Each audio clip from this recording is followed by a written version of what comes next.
been my saying over the past few months of just, if you believe in something, you can go chase it. And I think right now that's still my goal. I don't want to just be a sim guy for 1 year, 2 years. I want to just keep doing this and keep evolving and learning my craft and just making myself better every day. So I started working as a sim driver for Spire Motorsports starting this year, and it's just been great. It's kind of right place, right time. They wanted a sim guy, and I was on the team last year for our Coke stuff, and that relationship has evolved to being a sim driver and kind of learning what they do every week. We have so many teammates, so many guys doing runs, and we can look at each other's data and inputs and kind of base what's good off of each other and kind of bounce ideas. And we have all these telemetry and all this stuff to work on setups and make everything picture perfect, since we have 2 weeks usually before races, sometimes just a week, but we are continuously working on just making everything perfect, since we have unlimited testing time. And when you show up to the racetrack, everybody's so close in this next gen era, so you got to be on top of your game right now, because everyone's fighting for every spot they can get as early as they can get it. You got so many aero things that you got to think about when you're racing other cars, and our races aren't terribly long usually, so you got to fight for everything you can get. And if you qualify bad, you're just at a horrible disadvantage to start, and you're just upset with yourself. And then you go into the race and everyone's kind of leaning on each other, taking all their anger out on everyone else on the racetrack. So it's hard to be patient. You just got to trust the process, though. Things can evolve, strategies can play out, and you just got to take what it can give you, and it's not always about winning every single race sometimes. Everyone going after him. We'll introduce you to the field throughout the show, but there's some new teams here in the championship series. Ryan, tell us about it. Absolutely. One of those new teams is a real-life team jumping into the eNASCAR Coca-Cola iRacing series, and that is Rick Ware Racing. They've hopped in, and they're hopping in with a vengeance here. They picked up Garrett Maines and Daniel Falkingham, two proven winners here in the championship series, and I honestly look for them to contend and honestly be one of those playoff drivers. But James, we have another new team as well. Another new team that has real-life ties, albeit a little bit different. TC Esports joins the Series 3 2026. If you're wondering where the TC comes from, it's the initials of Thibaut Courtois, who's the goalkeeper for Real Madrid and the Belgian national team. He'll be at the World Cup in a few weeks, but he's a big-time sim racer when he's not playing soccer.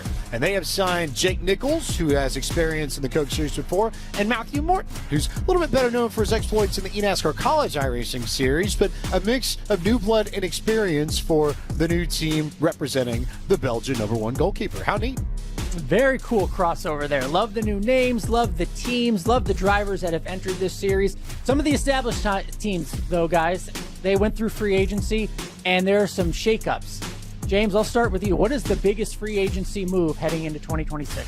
I think you have to look at Christopher Money Hill being one of the big-time pickups for William Byron Esports. He and Tucker Minter have been friends for a long time. And even when we talked to Tucker, even though when they were on different teams in the past, you could tell that those two were sort of attached to the hip. So now that they are together under the same roof, with the same group, with the same people, and with the support of William Byron, Nick Ottinger was there for a long while, did some pretty good stuff, only won a championship in 2020.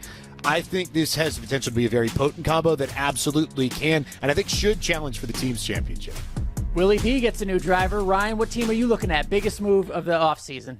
Absolutely, and I'm not looking at one driver. I'm looking at one whole team here. I'm looking at Junior Motorsports. Junior Motorsports reloaded with Zach Novak and Malik Ray. If you were to look at a team that's going for the franchise, this is it.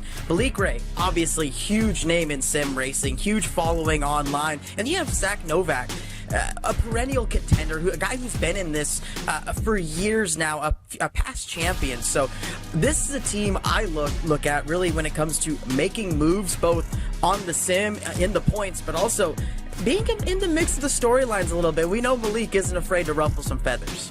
Yeah, looking forward to that. I'm looking at a team that was already good last year, Kanan Esports. I think they made the biggest move of the offseason by signing Seb Marin. If you watch the qualifying series, you know Sebastian Marin was the #1 driver you wanted out of free agency. Multiple wins for Seb in the qualifying series, and he's now able to join Kanan Esports, teaming up with Vicente Salas. Vicente Salas was a Championship 4 driver last year. To have the backing of the Indy 500 champ, IndyCar champion and legend Tony Kanaan, and now you've added one of the best free agents out there who put the field on notice when everyone was watching him in the qualifying series. I think Seb Marin's going to do great things this year. Kanaan Esports had the biggest move of free agency for me.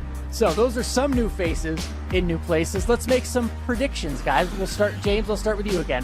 What do you predict for this season?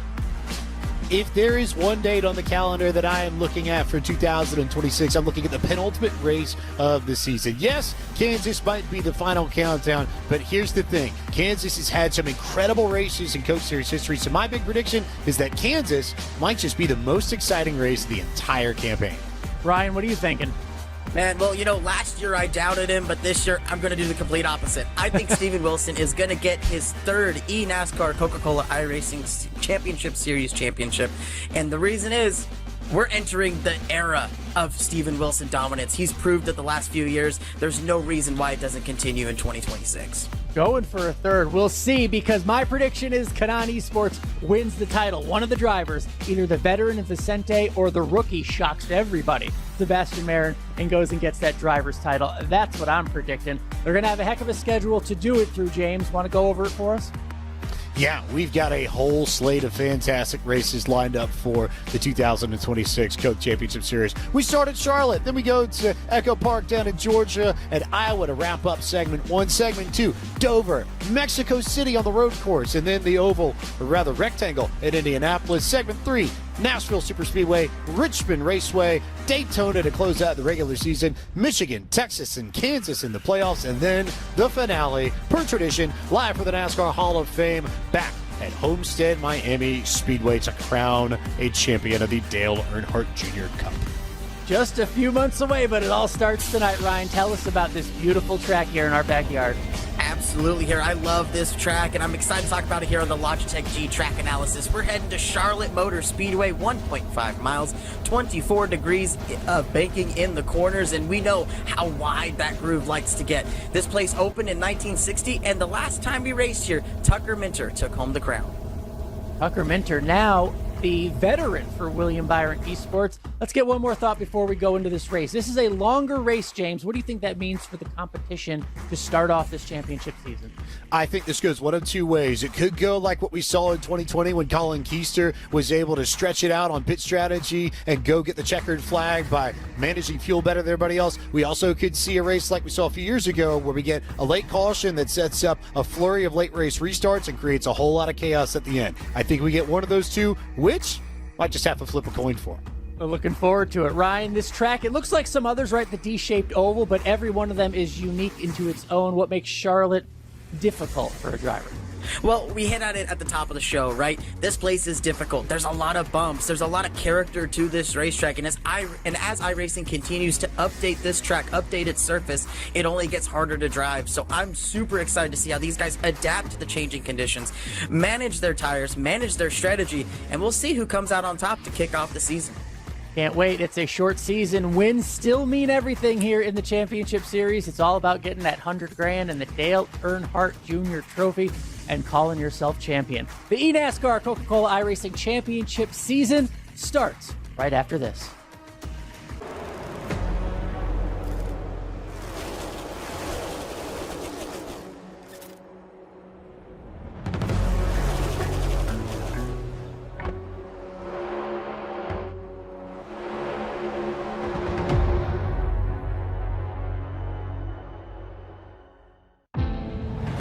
The engines roar, the crowd screams, and the day is set to perfect.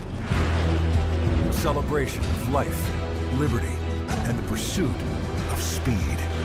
Lucky to do this thanks to all the people that sacrificed for it.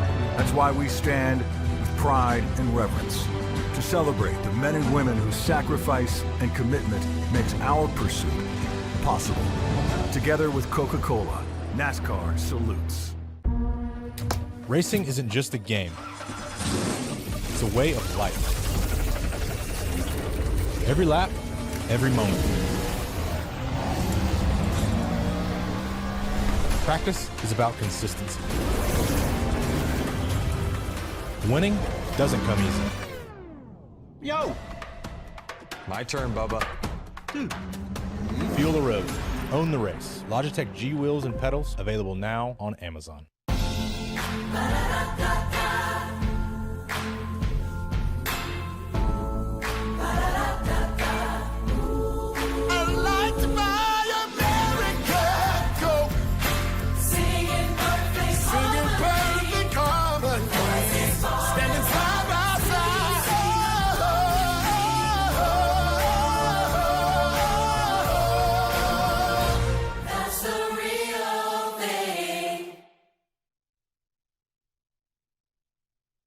Quentin Warman highlighting as your champion of the eNASCAR Coca-Cola iRacing qualifying series. Every single moment, caught up in the motion, got no use for caution. Hope you're ready for a fight. I believe it, I can see it. If it's in my sights, I achieve it. Ain't no leaving, no defeat it. Show up complete and repeat it. I believe it, I can see it. If it's in my sights, I achieve it. Ain't no leaving, no defeat it. Show up complete and repeat it. Every day, prove that game. I always go 100%. Start to end. Every day, prove that game. I always go 100%. Start to end.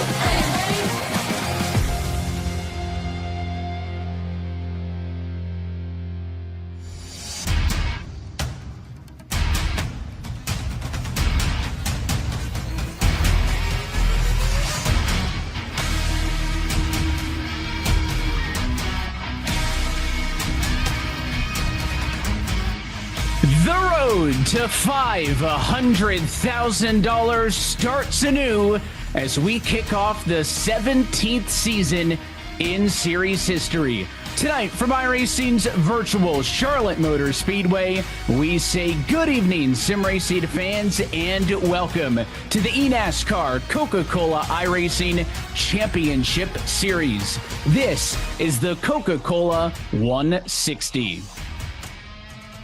Well, it feels like we just did this a couple of weeks ago. Now we do it for real. The qualifying series has come and gone, and the 40 best drivers on the planet ready to do battle with $100,000 going to our champ. And as always, happy you're part of it with us here on the iRacing Esports Network. With myself, Evan Pasocco. As always, we've got Kenneth Bueno and Alan Cavana with you. And KB, instead of coming to us from Bueno World headquarters, you're coming to us from the iRacing office. Happy to have you back for another season, and really a new type of season. We haven't seen this before. Shortest schedule ever, compressed in with qualifying sharing the calendar year. May give us more question marks coming into a year today than maybe we've had in quite some time.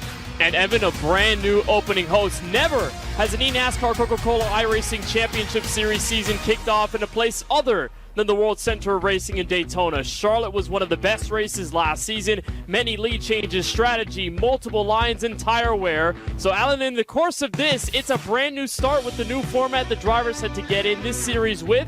Joining those who qualified from last season, it's a brand new, fresh slate for everyone tonight. Fresh slate, fresh faces. I'm so excited to see some of these names that came through the qualifying series having to go through that gauntlet, and I am particularly looking at Sebastian Marin. He's teamed up with Tony Kanaan Esports. He had multiple wins in the qualifying series. What's he going to do now that he's in the championship?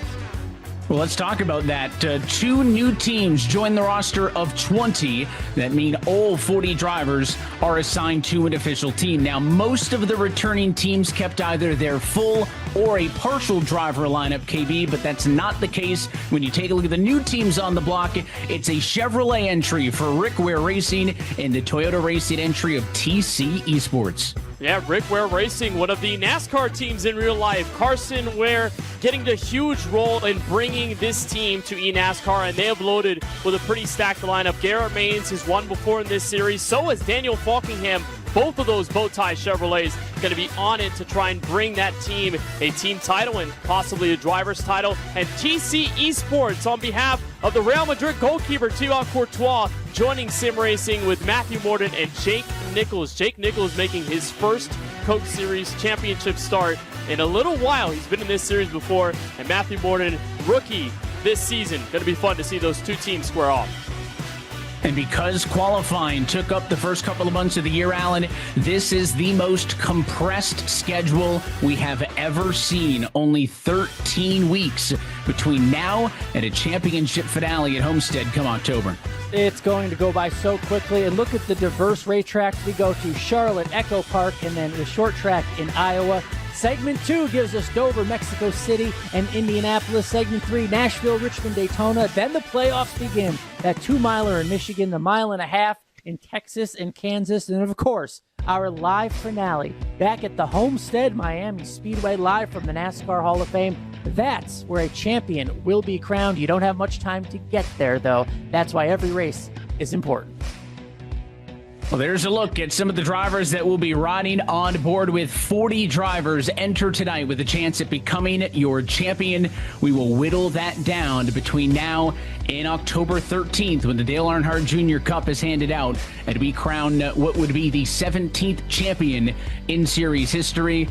We went through a period where it was first-time champ after first-time champ after, well, you get the idea. However, we're in the Steven Wilson era. He's won 2 of the last 3 titles. Can a face on that screen challenge him? Step number 1 to finding out starts tonight. Let's go trackside and take a look at your Coca-Cola starting grid.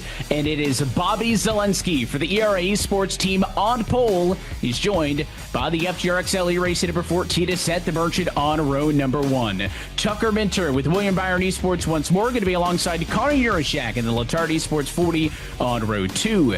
Vicente Salas and TK Esports starts 5th with Christopher Hill in the number 6 spot. And then Steven Wilson, your defending champ, next to the Jim Beaver Esports 5 and 8 stewards on row 4. And Junior Motorsports with one of their new drivers for 2026, Zach Novak, 2019 Champ Series champion, with Donovan Strauss returning for Williams F1 Team Gaming in his Chevrolet. Casey Kerwin re-ups with Kansas City Pioneers inside of row number 6. In 11th place, Blaze Crawford on the outside of him for Team Dillon Esports in 12th. Parker White, former series champion back in 2024, back with Williams again in 13th. Ryan Doucette making his 57th career Coke Championship Series start from 14th. Dylan Alfrehayak Motorsports inside the top 15. On the outside of him through row number 8 is Wyatt Tinsley, back in the series for the first time since 2024. And the Rick Ware Racing team gets their start tonight with Garrett Maines, who rolls from the number 17 spot. He's next to the TC Sports 35 of Matthew Morton. Going to be some new colors on row 9. Row number 10, we'll see the Latard Sports 36 of Thomas Lloyd, next to the BS Competition 89 machine of Jordy Lopez in P20. Row 11, it's the RFK 17 of Sean Conklin and the Channel 199 sim racing entry of Blake Reynolds. And then behind them, it is Daniel Falkenham and Dylan Basin, row 12. Through row 13, several Chevrolets in this one. Malik Ray for Junior Motorsports. 26 going to the Vegas Inferno, number 21 of Michael Guest. Quentin Warman in his second Coke Championship Series season is 27. Tommy Gossett as a rookie on the other side of the Vegas Inferno team is 28th. And 29th going to Jake Nichols, making his first start in the Coke Championship Series in a little while for the TC Esports Group. Femi Olatunbosin, part of the team championship for Spire Motorsports, is in 30th. Seth Knoll, his first Coke Champ start, begins tonight, 31st with E-Racer. Cody Bies for the Apex Racing team on the outside of row 16. Continuing on through, you get to this point in the field, drivers not taking times in qualifying from Marin on back. So Keister qualifies on speed 33rd, and Sebastian Barron, some work to do at Kadan Esports. He's on the outside there in row 17. Then provisionally qualified, Garrett Maines for BS Competition, Dylan Duvall in the Channel 199 machine, the FGRXL 12 Alusa, the ERA Esports 34 of Michael Cousy Jr., the E-Racer 42 of Logan Helton, and Kenny Brady. Those bottom 6, no times in qualifying, and they will start from the back based on a provisional order. So that's a look top to bottom at your Coca-Cola starting grid here for the Coca-Cola 160, the longest race of the season. That's been a tradition over the course of the last couple of years, but Kenneth, you made the point right off at the top. We have not seen any track not named Daytona International Speedway be a season opener. And not only did Tucker Minter win this race last year, he also won the second longest race of the year when we went racing in Rockingham. So he may be somebody to look for when we talking about long races. That applies here tonight. Let's go back to Alan Cavana. He's got our pulse hitter dialed up on the radio. Well, Bobby Zielinski, if there's any place you want to start off a new championship season, it's on the pole. But to do it at a track like Charlotte, knowing there's so many laps ahead of you, what's that mean to start for your season?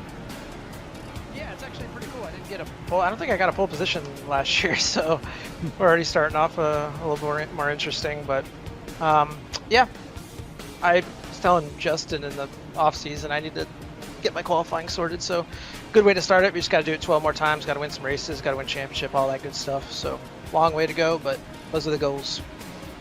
You are a staple in the championship four. To start your season off like this, while you're still pursuing that title, what keeps you hungry? What keeps you motivated?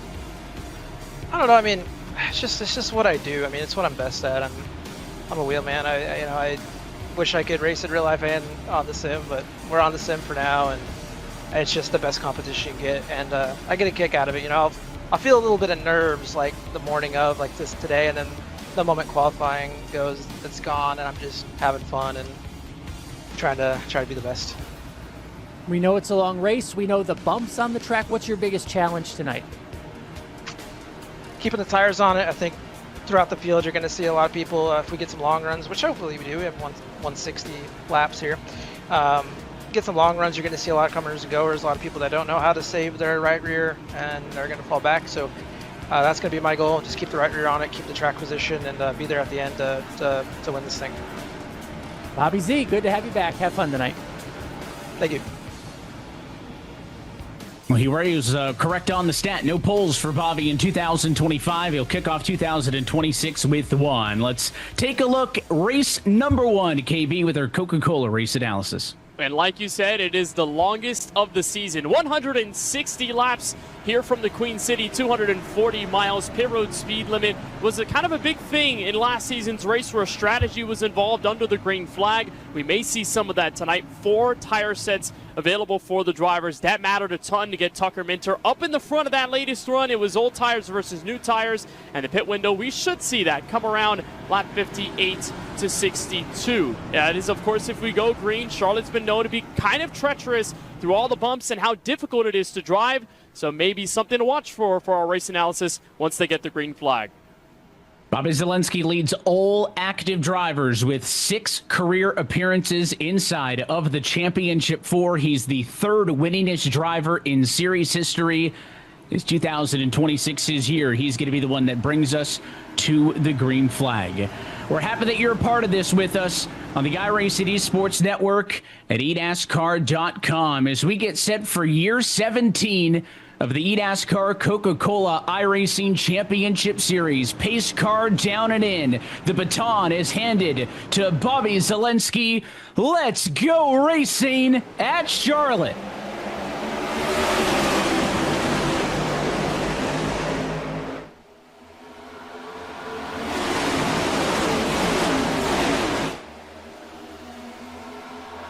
Zielinski clear. He'll slide up and clear of the 14 on the outside. Down the back straightaway. Up to speed to 3 and 4. 2 wide, maybe 3 wide there for a moment around the number 12 spot. But up front, Zielinski breaking free as your leader. Will lead at the end of 160 laps to go. Now dropping down to 159. A long way from home, but we are off and away. We saw a lot of drivers already trying to use that inside to their leverage. You see that blue and white paint. You can get an extra grip down there if you get the left side tires on it nicely. But again, hard to separate in these first few laps. Tires are cold. Car is still heating up to its optimal temperature on the shoes underneath. So you're going to have the lines kick in later in the run. But right now, everyone's stuck to the bottom using the draft to their advantage. And some drivers already making a move up. That includes defending champion Steven Wilson looking at a good battle in front of him through the top 10. So much of this looks like Sunday racing, where the further you get back, the tougher it gets with the competition. We're seeing 3 wide out here at Charlotte, but Steven Wilson already looks like a man on a mission in 9th place right now, trying to get that start for his 3rd title, but he's chasing big part of the field right now, including the last time we were here, the winner, Tucker Minter, already out front, made a pass to the lead.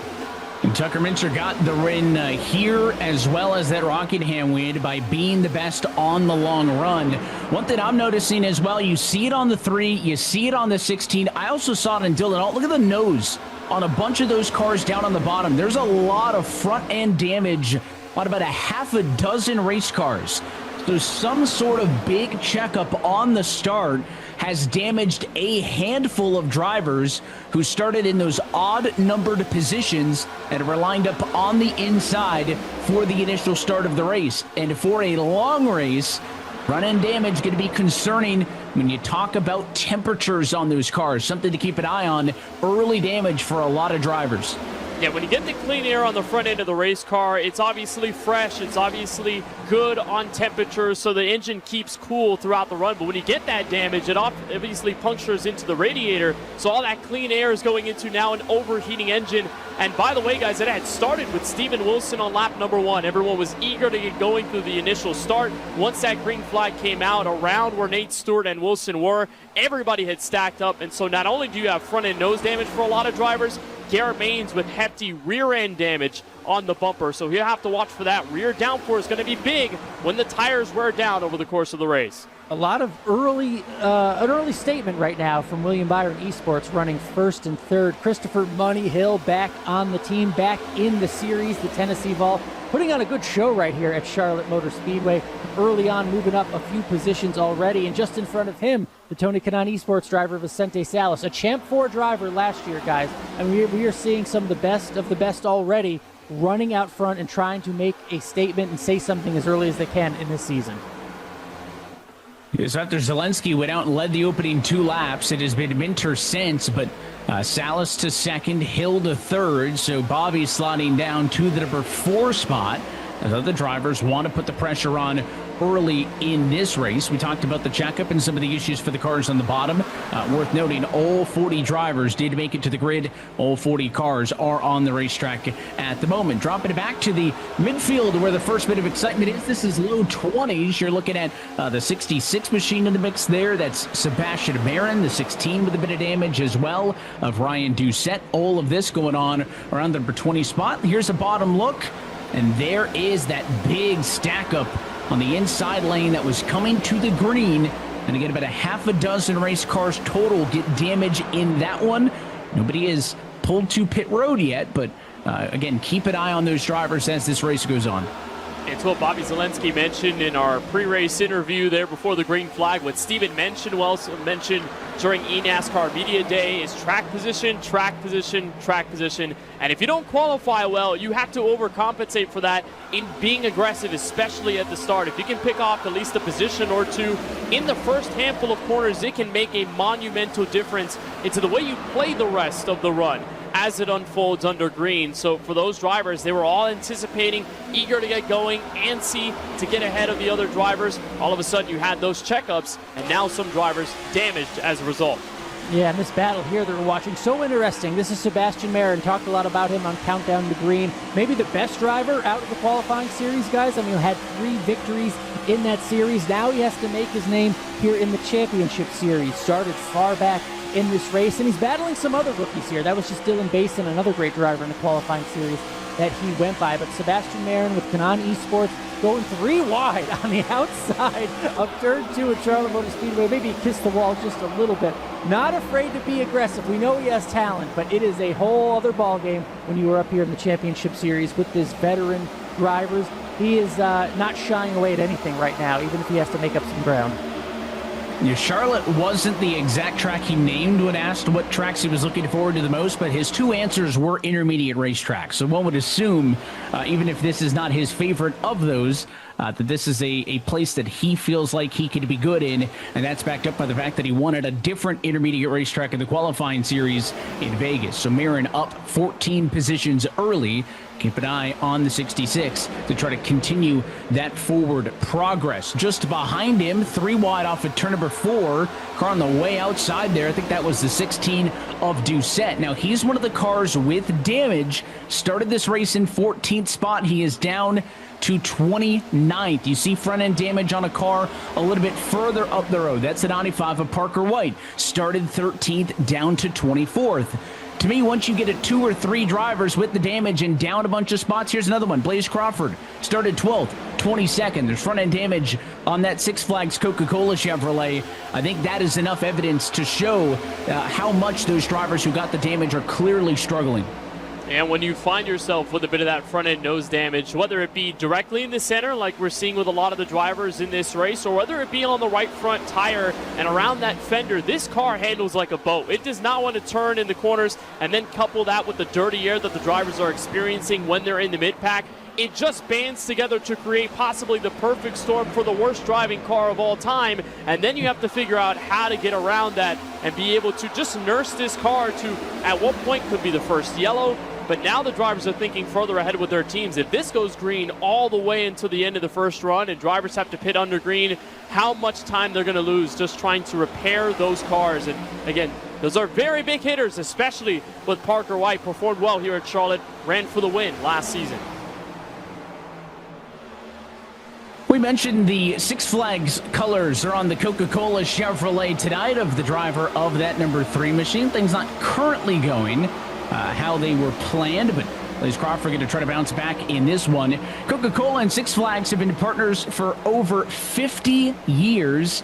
And this year, they're excited to team up to provide lunch for the Gold Star families with loved ones being honored on race cars and support vehicles as part of the 600 Miles of Remembrance at the Coca-Cola 600 this weekend. Six Flags is honored to be a part of helping host an important lunch for those families and to show up for all families and fans tuning in this weekend. Coca-Cola and Six Flags are excited to offer up to 50% off select tickets this summer. You can go to sixflags.com to learn more. And reminded that Six Flags has parks across the United States, Canada, and Mexico. So a fun celebration. And again, Blaze Crawford not getting what he wants right now in the number 27 spot representing Team Dillon Esports, but a long way to go, hoping to get those Six Flags colors back up to the front.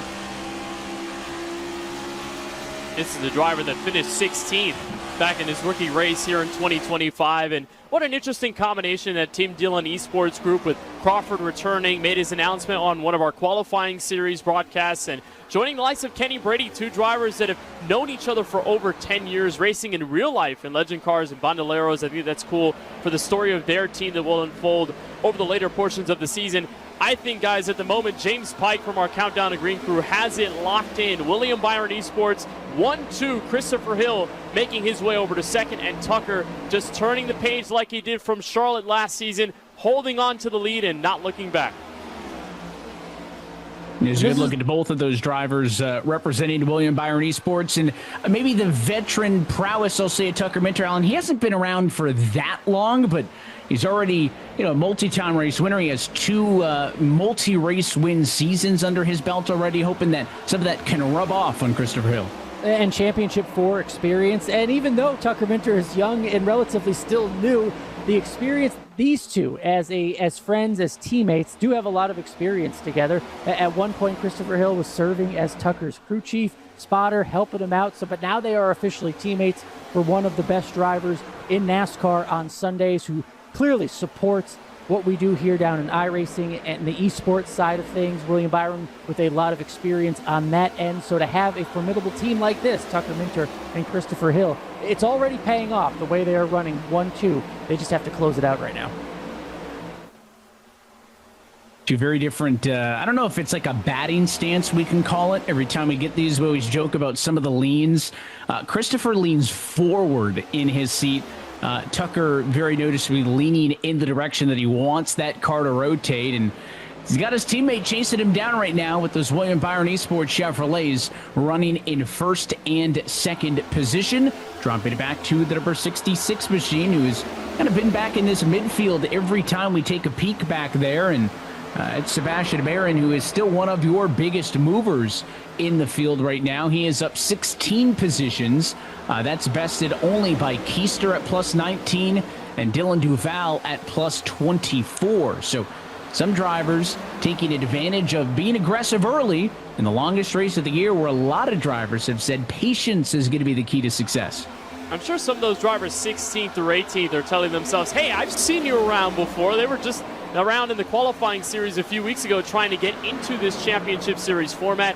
Marin, and then on the inside, the 17 RFK Racing Ford of Sean Conklin with Quentin Warman not too far behind either, and a great battle for mid-pack position. And give credit to Sebastian Marin. There was some doubt over the course of the late portion of the qualifying series, how he dominated in the trucks and O'Reilly portion, but in the Cup Series next-gen part, did well, but just didn't have the luck, maybe in some places didn't have the speed outright to dominate, but now doing a great job of weaving through the field in his first race. Here's a look at your highest running rookie in the field. Matthew Morton with TC Esports. He made one start last year as a reserve driver and got an incredible 16th place finish in that appearance at Dover. It was the highest finish that any reserve driver got all season long, tied the best with what Wyatt Tinsley had done in the Talladega race, and he is picking right up where he left off. Now qualified in full time in a rookie campaign and running inside of the top 13. It's such a great story for Matthew Morton, one of those drivers who, through the advent of the free agency period, didn't get a full-time seat, but was able to offer his reserve services over the course of the tenure. So you still do get a lot of experience working with the teams, working with the drivers that ultimately are giving the info of what's going on in these championship series races every week. So to see Matthew finally get in on a full-time capacity, that's great. And obviously to represent a new team, you want to give the new team entering the series a fresh start. You want to give them some positive momentum, especially in these first few. Morton already making his way up through the field, and top 15 for TC Esports with that 35 entry, so a good look for them early on. And we saw a change for second place. We talked to Bobby Zielinski. He was on the pole for this race right before the race started, and he said his challenge would be keeping the tires under him, making good on a long run. He seems to be getting faster, better on this long run, 27 laps in as you watch Vicente Salas go up the track a little bit. Maybe this track is widening out just a little bit, guys, in the corners for a second groove there, but everybody looking for a little speed and clean air here in Charlotte. Remember, he had fallen all the way down to the number 4 spot.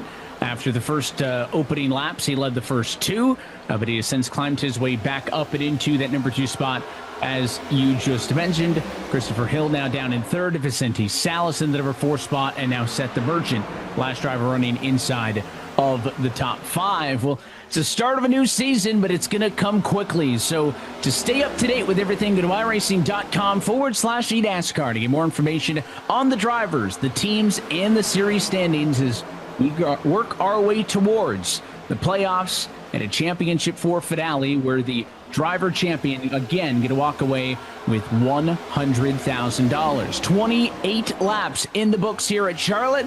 Let's give you your first iRacing full throttle of the season.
one of those shots was a nice 3-wide move by that man right there. Casey Kerwin was in the middle of it. I don't know if he was the instigator, but he was in the hot seat, center of it all, in the 24 Coca-Cola Chevrolet. Somebody else working with front-end damage from the stack-up of the green flag in the race. He has dropped 6 spots, and the winner of that was Michael Cozy Jr.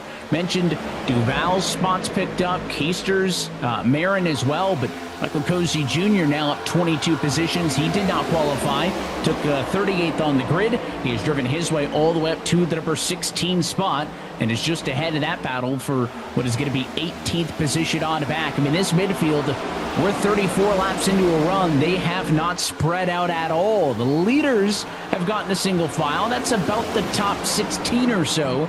But then when you get from this point on back, I mean, got probably 8-9 cars within a half a second of each other.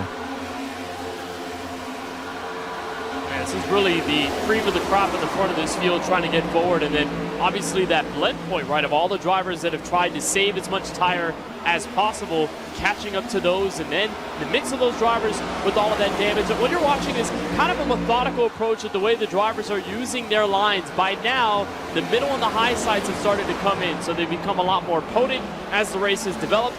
You'll see sometimes drivers get up to the left side quarter panel of a driver, try to get them a bit loose and get the air off of the rear spoiler, and then have an open door to move by. It's been fun to watch all of those drivers get into it like that. We just mentioned some of those positions gained, and Duval now at 24 positions up, but continues to be the biggest charger now by just 1 spot over Cozy. Now mark at 2 as he gets the better run on the outside and clears the number 35 machine, Matthew Morton. This battle ongoing is for the number 11 spot on the racetrack. On board with Duval, back with Channel 199 Sim Racing, the track racer machine. It's out in front of the number 35 machine of Morton for the time being. Now the 35 back down to the inside. 2 very different approaches in this battle. It's going on about 3 seconds total off of what may soon be the battle for the lead. Zelensky trying to get back up to the top spot in which he started this race, has closed the gap down to about a half a car length in the battle for P1.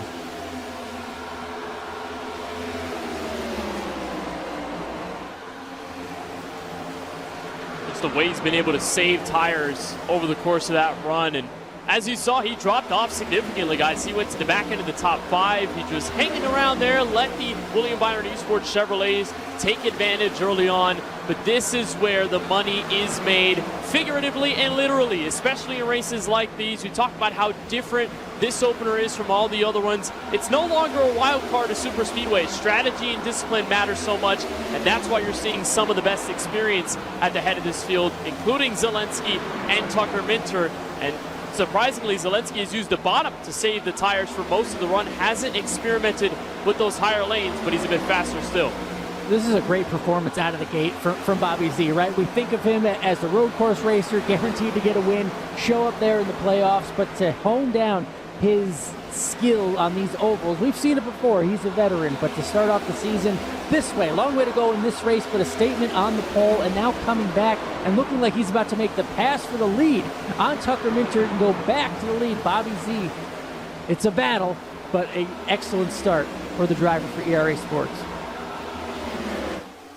I believe about 9 of his career race wins have come on the ovals, so almost a perfect split across the road courses and the ovals. Of course, he's also had a lot of that oval success on the super speedways as well. He won when we did the road course here at the Charlotte Motor Speedway a couple of years ago, but is now back on top. So 37 laps led consecutively for Tucker Minter. That will go to the wayside with now Zelensky cycling through and taking the race lead away from the number 97. So now that Bobby's got the clean air, is he going to run away? Or will the 97 be able to match pace and hang there with him? It is not also the most positions gained, but I think it's topical to mention that Donovan Strauss is now inside of the top 5. He is quietly worked his way around guys like Novak, Stewart, Wilson, Salas, and Urashak, and is within a second of the leader. So Strauss might be one of the better cars amongst those top 5 on speed at this point in the run. And he's one of those drivers as well that has historically performed well at some of the mile and a halves. 12th year last season, though he started 7th back in 2024 and then had a poor finish then. But a driver whose only career Coke Championship Series win was at Homestead Miami Speedway. Also a very difficult multi-groove mile and a half surface that tests the skill and discipline of drivers. So not surprised really to see Donovan Strauss be up here at the front. We know him and Parker White, a tandem. Those two have been able to work well together over their series together, especially last season where Strauss caught a bit of fire later on in the campaign, but a good performance so far. And also drivers like Seth the Merchant moving his way into third. Haven't mentioned his name much all night long, but that 14th car weaving into the top 3. Some good long run pace from these drivers early. Donovan Strauss just kissed the wall there a little bit, but he's one of those stories, guys, the sim to reality pipeline. Donovan Strauss, a truck series driver, and also on the Cars Tour, so he's one of those that can do it all, and that the iRacing sim world has certainly helped in that journey for him. But it's the Beefcakes 14 is Seth the Merchant. You can't miss that thing on the racetrack, and that Toyota on the inside, back around Tucker Minter. So your 1, 2, 3 starting order has been restored at the end of lap number 44. So Minter clearly on the backswing at the moment, falls down to the number 3 spot. Next up on deck would be either Hill or Yurashek in a battle for 4th. You can see them as you look off of the back of DeMerchant. Yurashek's going to get the run off of turn number 2. And Connor Yurashek now into the top 4. Back where he started, lost spots early, and is now starting to pick them off as we're in, I'll call it the back third or so of this fuel run. We gave you the number 58 to 62 laps or so. That would put this race into a 2-stopper conversation. We are going to be closer to the 1/3 marker before you hit the fuel number. That could give these drivers a little bit of wiggle room in terms of what strategy play and the exact numbers they want to execute on if we get to that point. But let's not jump the gun quite yet. Still some intense battles in the midfield that can get the blood pressure up this time. Looking at the pink 55, that's Daniel Falkenham.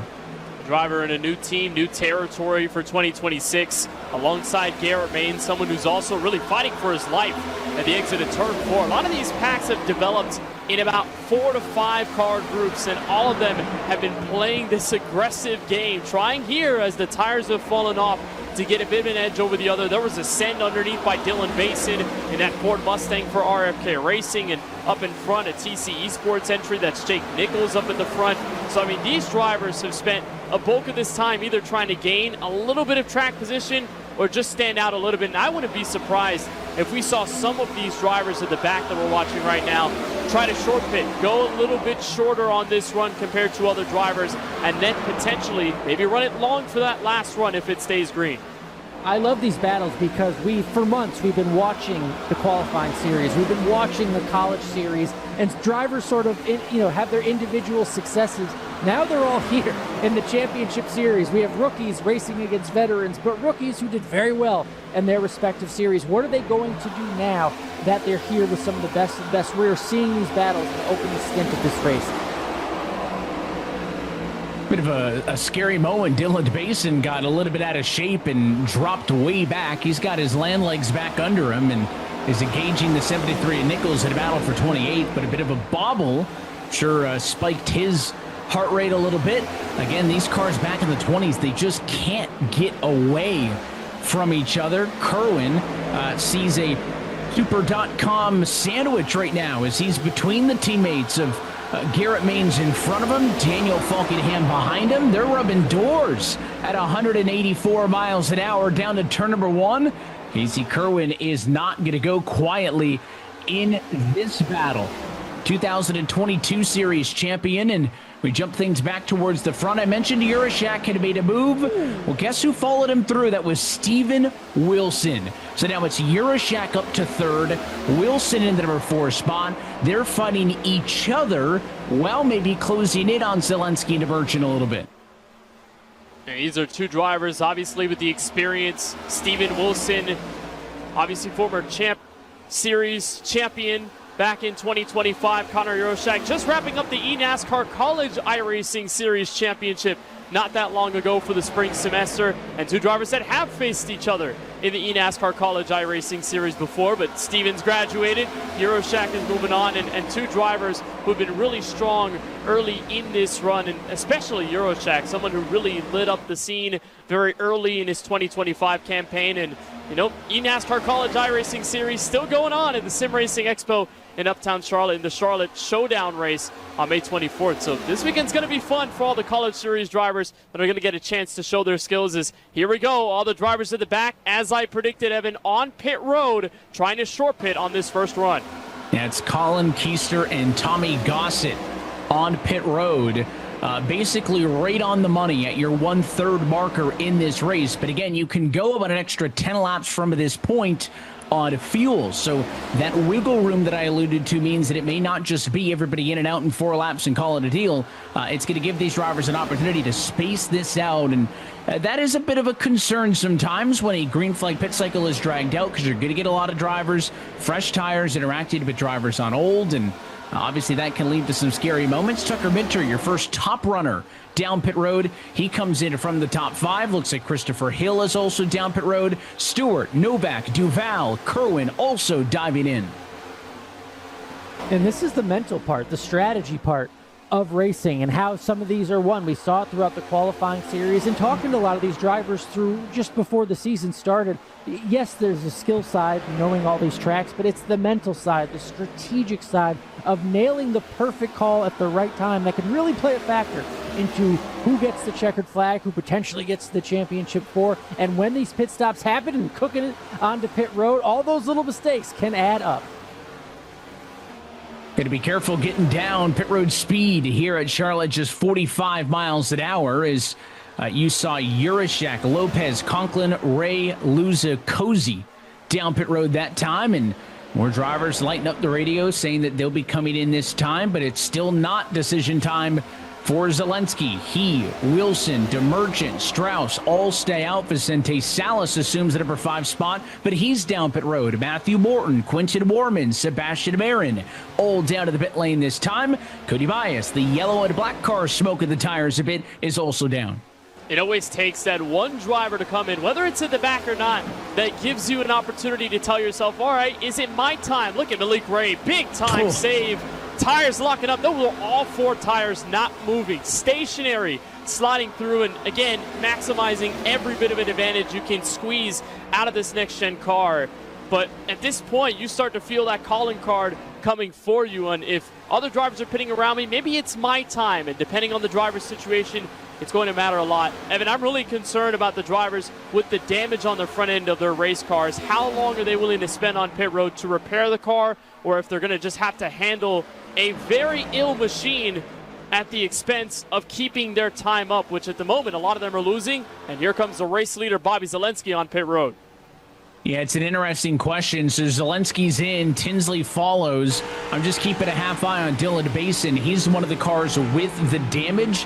We're going to take a second look at his entry as he almost lost the back end of the race car.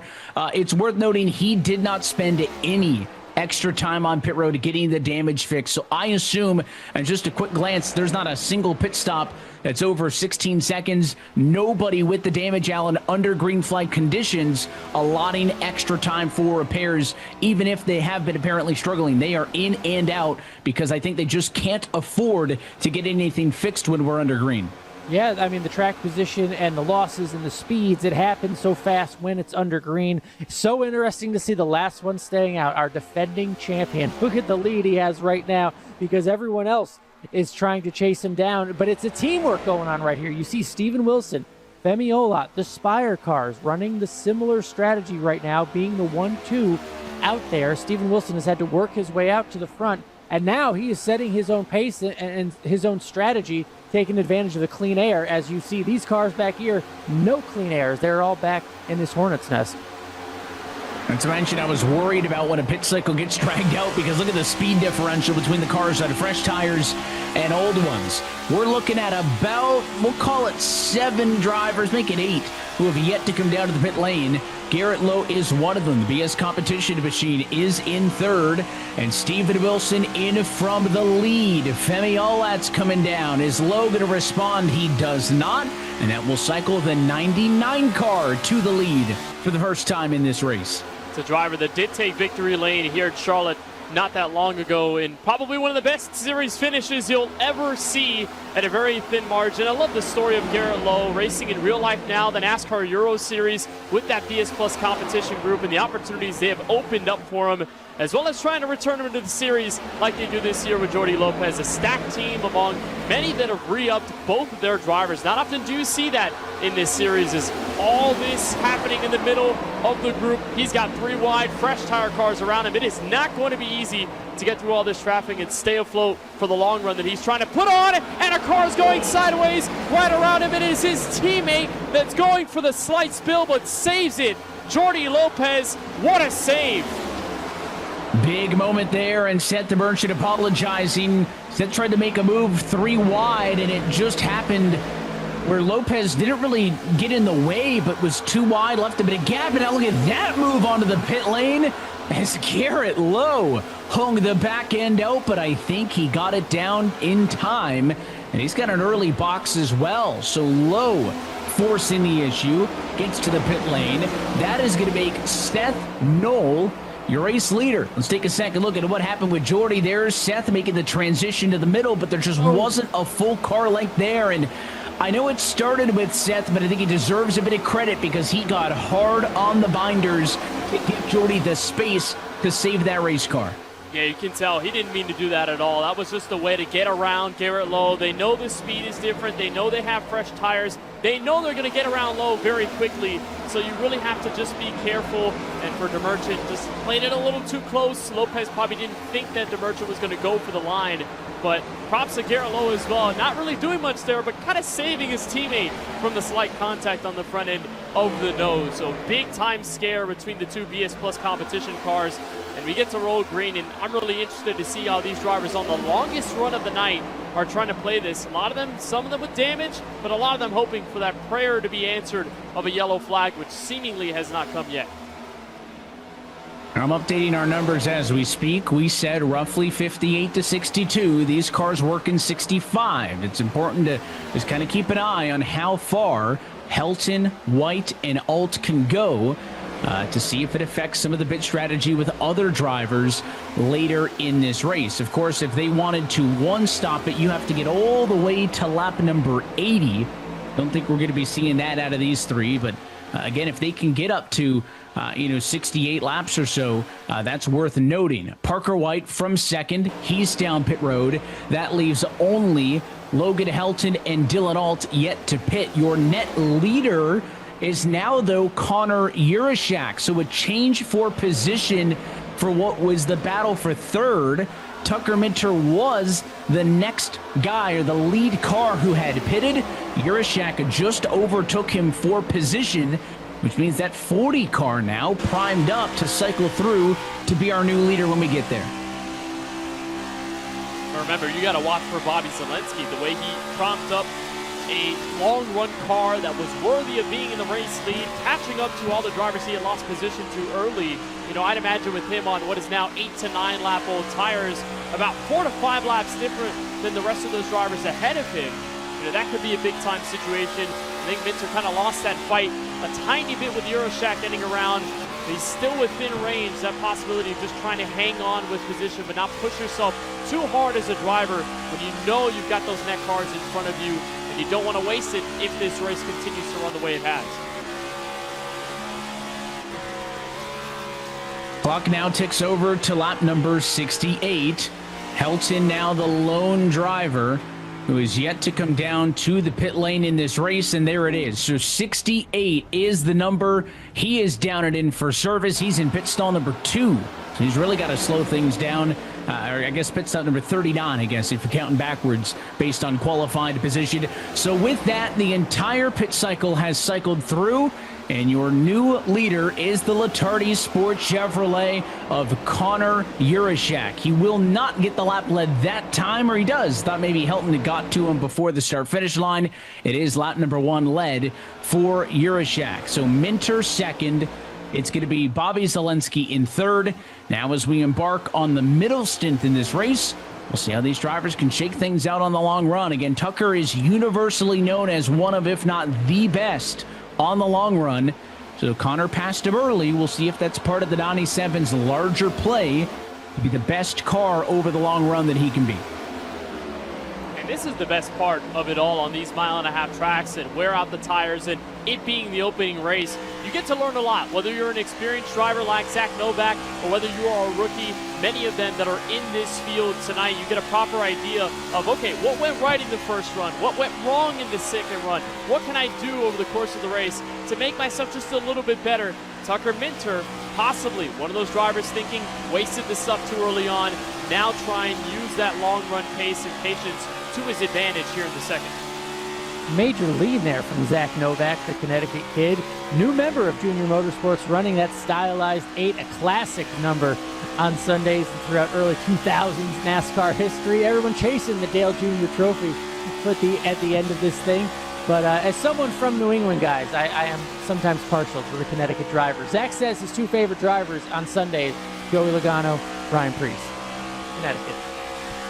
Zach Novak won a championship here in the Coca-Cola iRacing Championship Series back in 2019. Would love to get back to the top of the mountain, and maybe no better organization to do it with than Junior Motorsports here in this series. We're 8 laps away from being halfway home in the Coca-Cola 160. You're watching the gap close quickly as Bobby Zelensky, who pitted 3 laps later than Connor Urashak did, so does have that slight tire advantage. And if you're racing hosted racing, 3 laps of difference probably doesn't make a ton, but when you're talking about pro championship level racing, yeah, that 3 lap difference is going to be noticeable.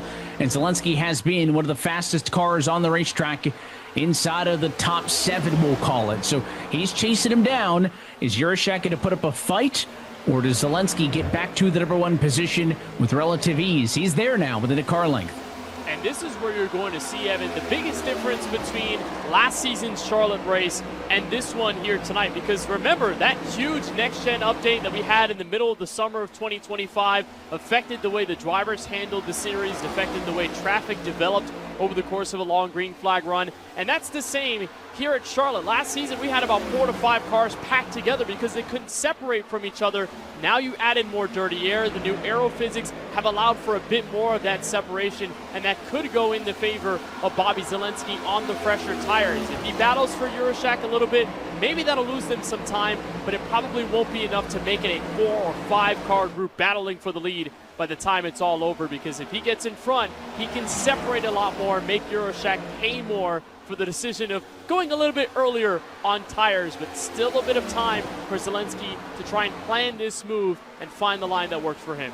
It's a beautiful line we're watching from Bobby Z. You can see it as they head off into the corner. He's just slightly higher toward the wall than Connor Urashak is, but then he makes that dive down to the blue line. It's almost like this diamond cut of a pass that he's trying to do as Connor Urashak drifts up the racetrack. Bobby Z able to keep it on the bottom there, and he's done it throughout the race. The longer the run goes, that's been a huge advantage, even if he loses a little ground now. It seems to be the longer he can go with it, the better his car is getting. Also a shout out to ERA Esports, Zelensky, Michael Cozy Jr., both of them in the top 5.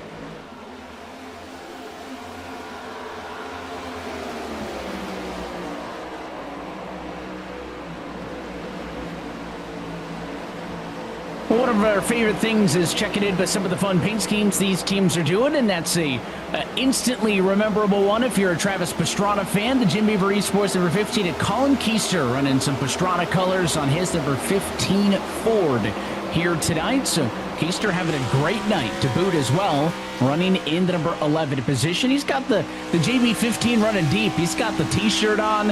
He is fully embraced with team owner Jim Beaver, who's done a lot for the not only the eNASCAR community, but as well as the short course community here on the iRacing service. It's always good to see them. And How about the defending Paint Scheme of the Year champion? That needs to start being included in the stat packages. That's Nate Stewart. Also with the Jim Beaver Esports machine, the Misadventure Ford Mustang Dark Horse is back.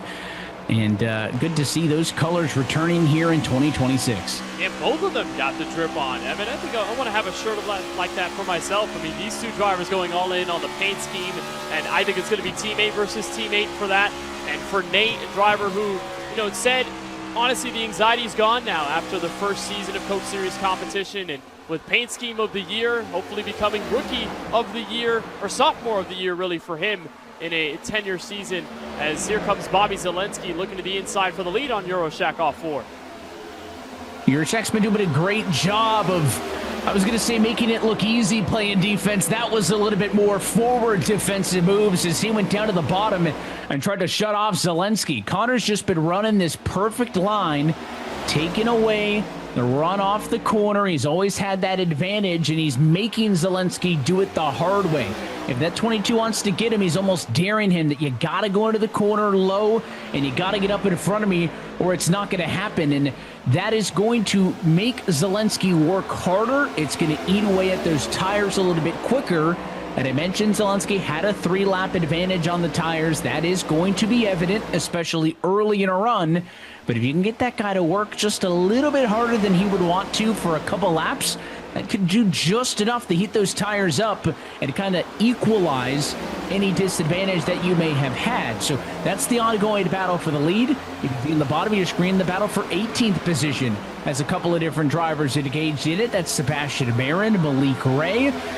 Some new faces, but even the returning faces have got some new colors, new sponsors.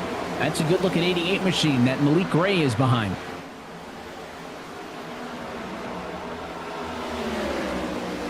See, everyone has already drifted up that half lane, full lane on the racetrack. At this point, the bottom is going to be the place to be. That's where Zelensky makes his move, but he's going to crucially slide him in front of Euroshack to deal him some dirty air. Finally gets in front. Zelensky, after this long-awaited try to get to the top spot, finally does. But some great-looking race cars across the field. Honestly, this might be one of the best-looking Coke Championship Series fields I've seen in a long time, maybe ever. Just the way the teams, especially the new ones as well, have decked these cars out to look good, and the drivers showing out, doing all that they can tonight here at Charlotte just to gain a track position that is now harder to come by in the strategy. Yeah, you wonder what's going through Seb Marin's mind right now in that 66 car for Kanan Esports as a rookie in this series, but coming off the qualifying series where he was able to get all those victories. New series of competition, new set of drivers and skills. He's made some ground up so far, but the passes here just a little harder, right? The racecraft, everything you must do, it all just gets a little harder when you're facing the experience here in the championship series. But he's making his way. None of this stuff comes easy for anybody, and he's picking them off one by one. Past halfway home now, one pit stop still to go in a race that has not yet had a yellow flag to kick off this championship series in 2026. We have had 7 different drivers lead laps in this race. Tucker Minter's 37 is the most out of them all, but right now Bobby Zelensky is in control. Coverage of tonight's season opener is brought to you by Coca-Cola, the official fan refreshment of eNASCAR. By Logitech G, the official wheel and pedals of eNASCAR. By the Sim Racing Expo. From the Green Hell to the Queen City, the world's largest sim racing expo is racing into Charlotte this weekend. And by Six Flags. Coca-Cola and Six Flags have been partners for over 50 years, and this year they're excited to team up to provide lunch for the Gold Star families, with loved ones being honored on race cars and support vehicles as part of the 600 miles of remembrance at the Coca-Cola 600. Six Flags is honored to be a part of helping host an important lunch for these families and to show up for all families and fans tuning in this weekend. Coca-Cola and Six Flags are excited to offer up to 50% off select tickets for the summer. Go to sixflags.com to learn more.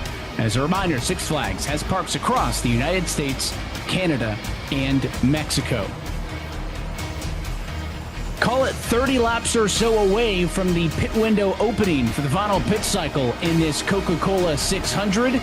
As Bobby Zelensky was able to get to the lead and now boasting a 4/10 of a second lead as we jump back to the 11th position on back. Colin Keister has been and still is one of your biggest movers in this race. 22 spots up, all under green, has him as the leader of this gaggle. Just all in the motions here, these long lines of cars that are now pretty much even on pace. I like to consider this the hornet's nest of really any series, especially one as competitive as this. You've got all these drivers all in the midst of the same type of strategy, all in the midst of the same tire sets, and just looking for a way to get around the other and try and at least make up some ground on a front pack that has seemingly thinned out and pulled away in the same breath. Zach Novak making a move underneath, and some drivers that we haven't necessarily talked about too much. Quentin Warman, who stood out in the qualifying series not that long ago, and behind them Blake Reynolds, re-qualifying for the series for the first time since 2022 for Channel 199 Sim Racing. And then, of course, that Jim Beaver Esports car of Colin Keister making the playoffs last season with a win at Las Vegas Motor Speedway. We've got some great competitors in this quartet now fighting back to turn one. We mentioned Blake Reynolds. There's an onboard look with the Channel 199 Sim Racing driver. Big swing down to the inside, trying to get under the 50 of Quentin Warman and get number 13 spot. 3 wide. Keister was slow. The 86 has got a chance to clear 2 in one set of corners. He does.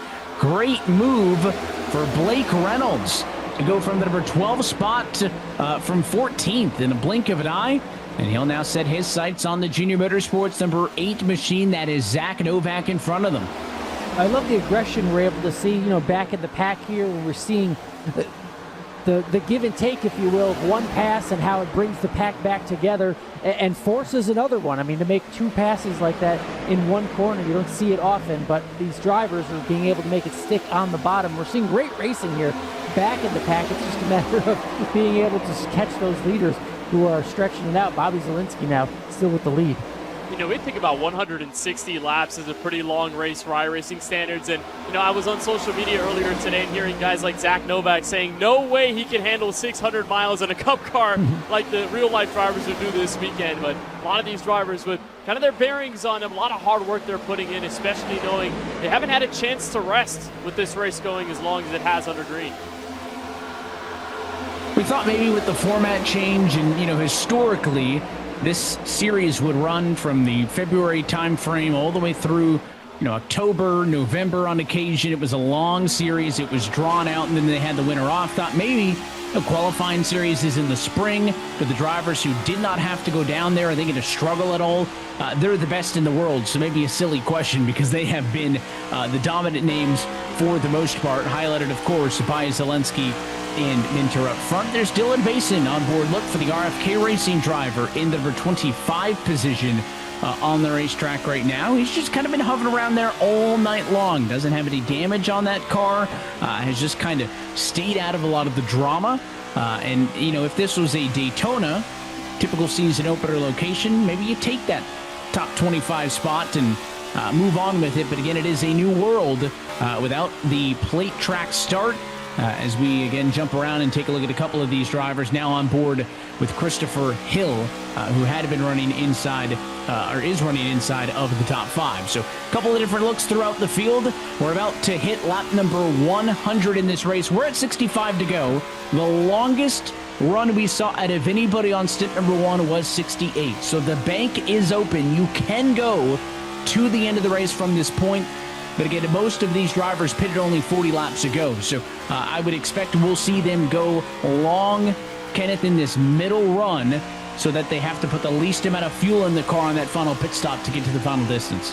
Yeah, we also saw drivers, while they were under the pace laps, some of them, including pole sitter Bobby Zelensky, were hitting the high revs in second gear. And that's not because of any kind of other situation, just to have fun. It's partially to warm up the tires on the start, but also to burn fuel. The lighter you have the race car, the better it's probably going to handle, especially in the middle of traffic when all the dirty air is going to create that understeer effect. You want to make sure you kind of get around that for the most part. And I think the rookies so far, Alan, have had the biggest test of it all. That's why Charlotte was so interesting to start this season. It's not an equalizer super speedway. You got to work hard if you want a good finishing position in your debut.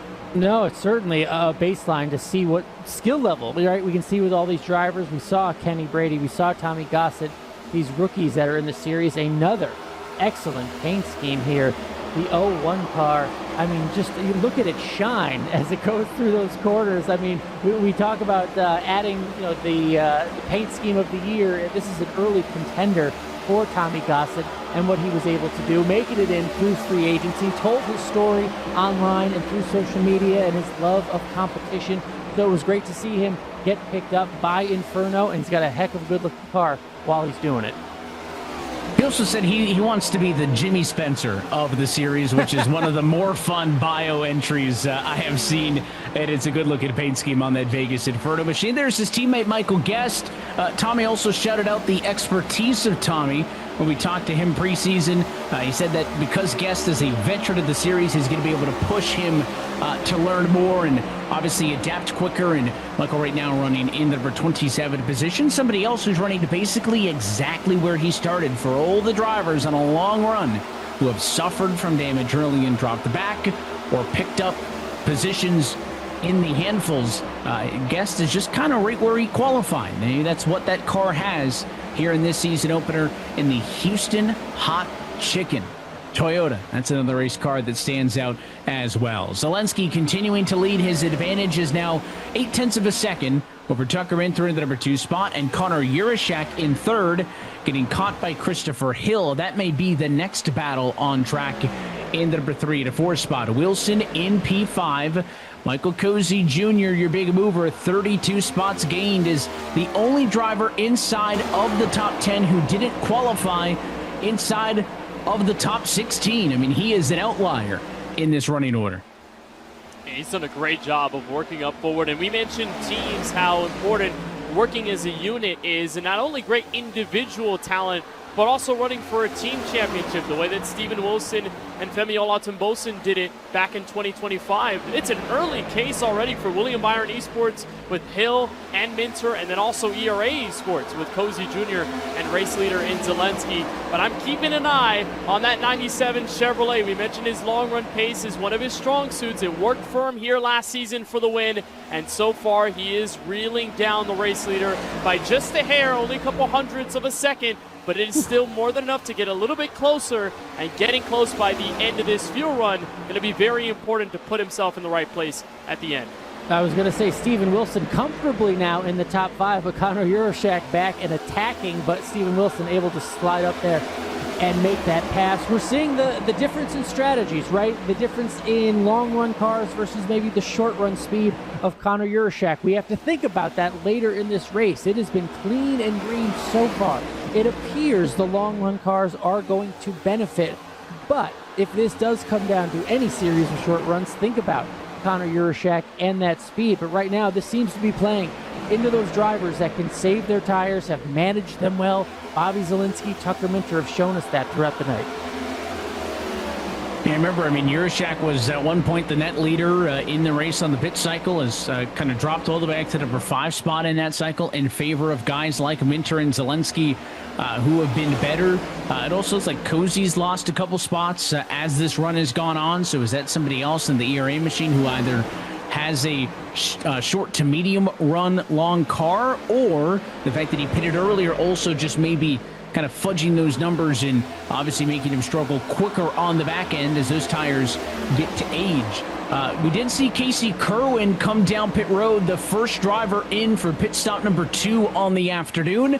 Again, these drivers can go as many as about 17 more laps if they wanted to. That's about the max on fuel that you can do, but radio chatter starting to light up, and more cars are coming down and in. Basin, Guest, Brady, all down this time. Somebody missed their stall and had to back it up, and that's going to lose a bit of time. That might have been Michael Guest there with that mistake into the box. Yeah, you're really just hoping there, if you're at the back, that if you short pit now, use the fresh tires, be a little aggressive here at this portion of the race. If you stay out longer than everyone else and then eventually the cycle comes around, if you get a well-timed yellow, track position is in your hands. And how many times have we seen these races come down to that exact same idea? You throw out a prayer, yellow flag comes out, all of a sudden you're in top 5, top 10 territory, a big gain already from where you started. And then from there, it's just trying to play the aero game and try to be up in front of everyone. So that's what those drivers at the back are doing. But could see that call come in for all the drivers at the front just a bit later. And remember that initial pit cycle, we saw Steven Wilson stay out longer than just about anybody, certainly longer than most of the leaders. That seems to be paying off now that perhaps he has the fresher tires and taking advantage of that. Can't quite, break that bubble of Bobby Zalinski and Tucker Minter, but the way he's been able to drive his way through and try to get the lead, we'll see if this strategy plays out once again as these tires continue to wear, and we wait to see when this pit cycle starts for the leaders. And a big swing now is about 3 or 4 drivers from the top 5 are pitting. Hill, Urashek, Cozy, the headliners, but you got Reynolds, Marin, Conklin, Stewart, Nichols, Duvall, and more. I mean, it is a whole swing of drivers who have all been out there anywhere from 49 to 54 laps on the run, which again is certainly on the short end of the stick. So drivers going long on lap number or stint number 1 and seeming to split the difference for the most part here in the second stint, pinting at about the intersection where the laps run since their last pit stop hits up with the laps to go in this race. So 1 long run, 2 medium length runs appears to be a popular decision throughout the field. And it's, again, use that fresh tires to the advantage. I mean, what they saw out of Connor Urashek, although he did eventually lose the lead to Bobby Zalinski, was something worth noting in the end of that run. If you can hold off the fresh tire cars and have a distance to work with, it's going to matter a ton. And here are more drivers on pit road coming in. Zach Novak is one of them, and plenty of others in the mid-pack that have also visited pit road. Tucker Minter's already out, trying to revisit off of turn 2. There's Ryan Doucette, Cody Bias, some of those cars for the Apex Racing team and their different strategies. And now the race leader, Bobby Zalinski, coming in. Most famously, as Alan said, Steven Wilson staying out the extra few laps. So that's going to be fun to watch that blend once they come on the racetrack. So big moment here as your race leaders in the battle for the win will not intersect on strategy. And Zalinski is the first of those big names to come down to the pit lane. We've also seen a lot of moments. A couple of people have, smoked the tires, get it onto the pit lane. A couple of cars maybe have gone a little bit too deep into the box, but no, to my knowledge, at least, penalties yet for speeding. Haven't seen it yet. We're not in the clear quite yet, but just an observation for how many close calls we appear to have had with drivers smoking them. Let's take a look at some more pit road excitement on the pit lane entry with the 88 machine. And if it worked good enough the first time, let's be aggressive and get on pit road the same way the second stop. That was Malik Ray on his entry, but again, did get down to pit road speed in time. So you blink, and all of a sudden, there are only 8 drivers yet to come down to the pit lane for the second and final time, and then everybody should have enough fuel, unless there was any mistake on the math. They should be well within their window to be able to get to the end of this race. Yeah, it's all good now. It's really just a matter of tire conservation and how much you're willing to push here, especially now that you look at some of those guys who did come down pit road, the Bobby Zalenskis, Donovan Strausses, Connor Urasheks of the world, Wyatt Tinsley's, what they're doing now, if they're pushing really hard in the middle of lap traffic and a ton of other cars that are out in their way, just staying out for the most part, how that's going to affect the way they push or maybe be a little more conservative with their race cars. But I'd imagine Steven Wilson is just carrying that mindset from a lot of last season where he overcut plenty of times. It worked out in his favor just with his outright speed. And that's what he's hoping works out in this moment as Salas, Olatunbosin, and Noel come in. So it's really going to cycle things out. Wilson is just holding on to a really long run.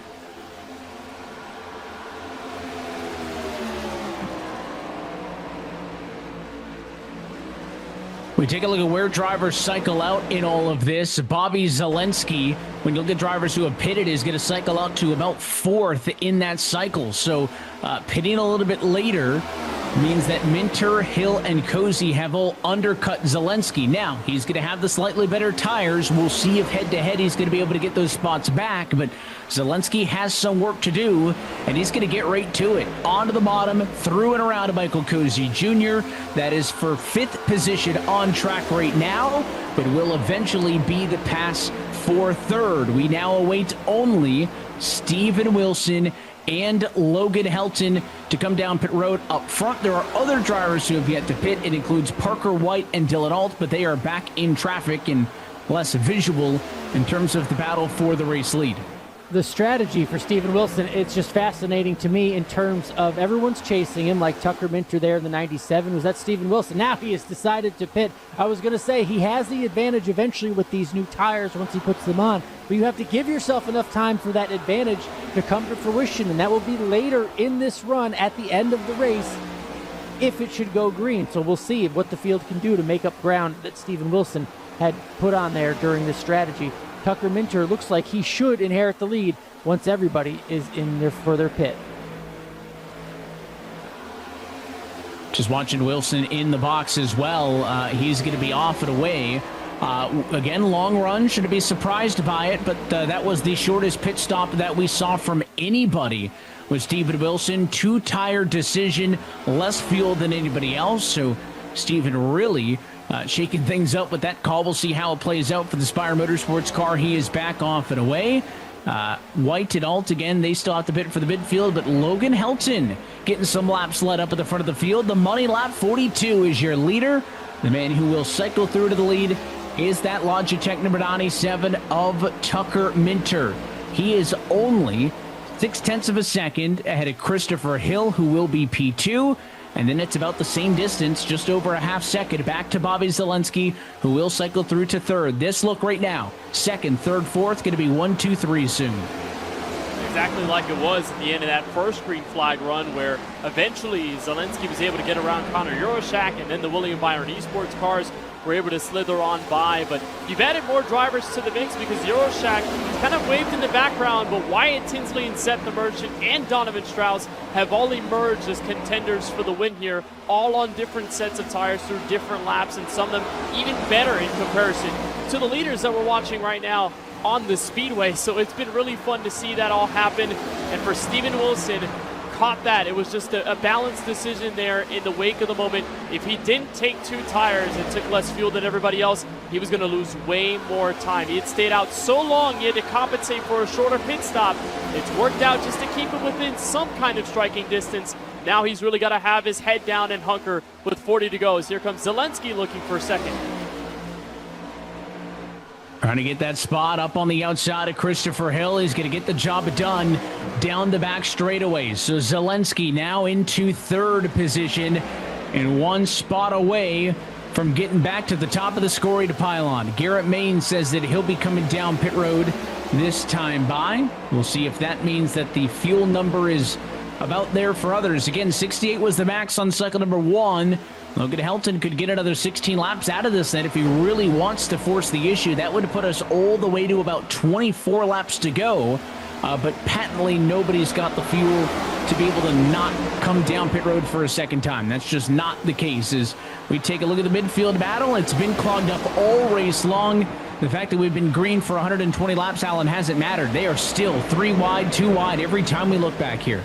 Yeah, the back of the field, the midfield, is just such hard racing. We see it on Sundays. We see it here in the eNASCAR Coca-Cola iRacing Championship Series. Saw it through the qualifying series. Every position is earned. And again, some of these guys are rookies. We have 9 rookies in the field who have never made a start in this championship series, who are trying to make their way and make their name. Meanwhile, you have one of the best to ever do it, Steven Wilson, trying to make up this deficit late in the race with only 38 laps to go. We know he's fast. We know he should have something of a fresher tire advantage, but with only 2 of them, he has a lot of ground to make up. And then back in the field, every position seems to be a dogfight back here, even between teammates.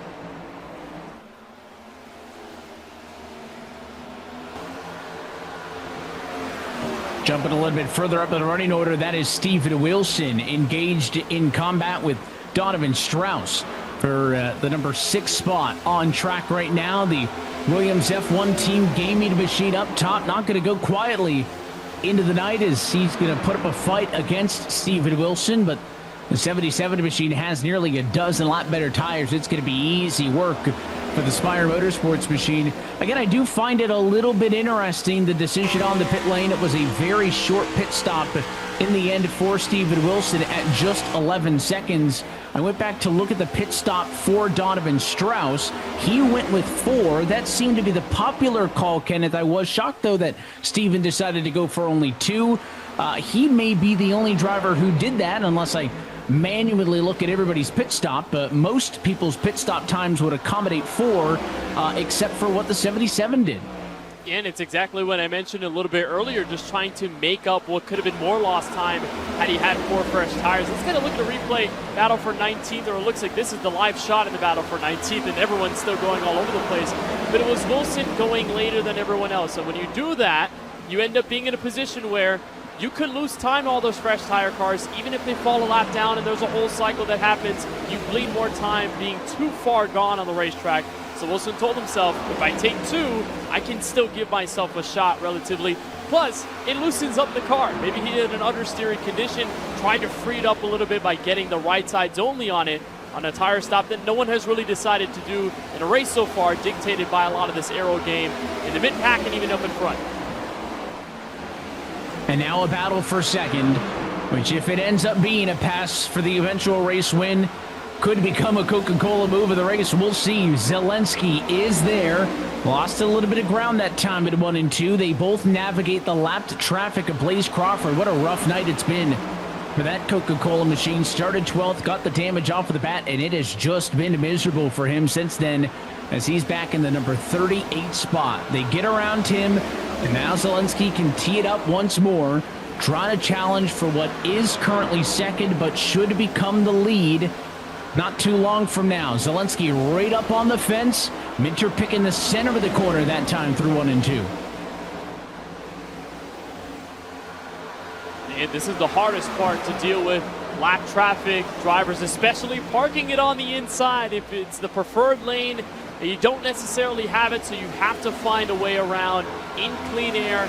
These 2 leaders have done a great job of doing that. But remember, earlier on in the last run, how Zelensky did this exact same thing, preying on his opponent, just waiting for the moment where he could have enough speed, enough momentum in the right lane, in the clean air, to weave on by. He did that for Euroshack. Who's to say he won't do it again on Tucker Minter? Now, Minter might be a little bit smarter here, just seeing this is the battle for the win, being a little more aggressive than Euroshack is, but there is a threshold on the tires that could be the benefit of Zelensky that Minter cannot defend. 30 laps to go, and the 2 Chevrolets nose to tail back to turn 1. A battle between 2 of the best. These are drivers who have multiple appearances in the championship 4, still chasing that title, but to come out here, start the season, and put on this show with still 31 laps to go. Bobby Z's trying to chase him down. Good stuff, Evan. It is, and look how calm they both look. Tucker leaning into the corner as always. Zelensky, that determined look in his eyes that we're used to. Quick glance maybe at the gauges. He's not looking in the mirror, though. There's no challenge from behind them. They've got about an 1/8 of a second gap over Christopher Hill.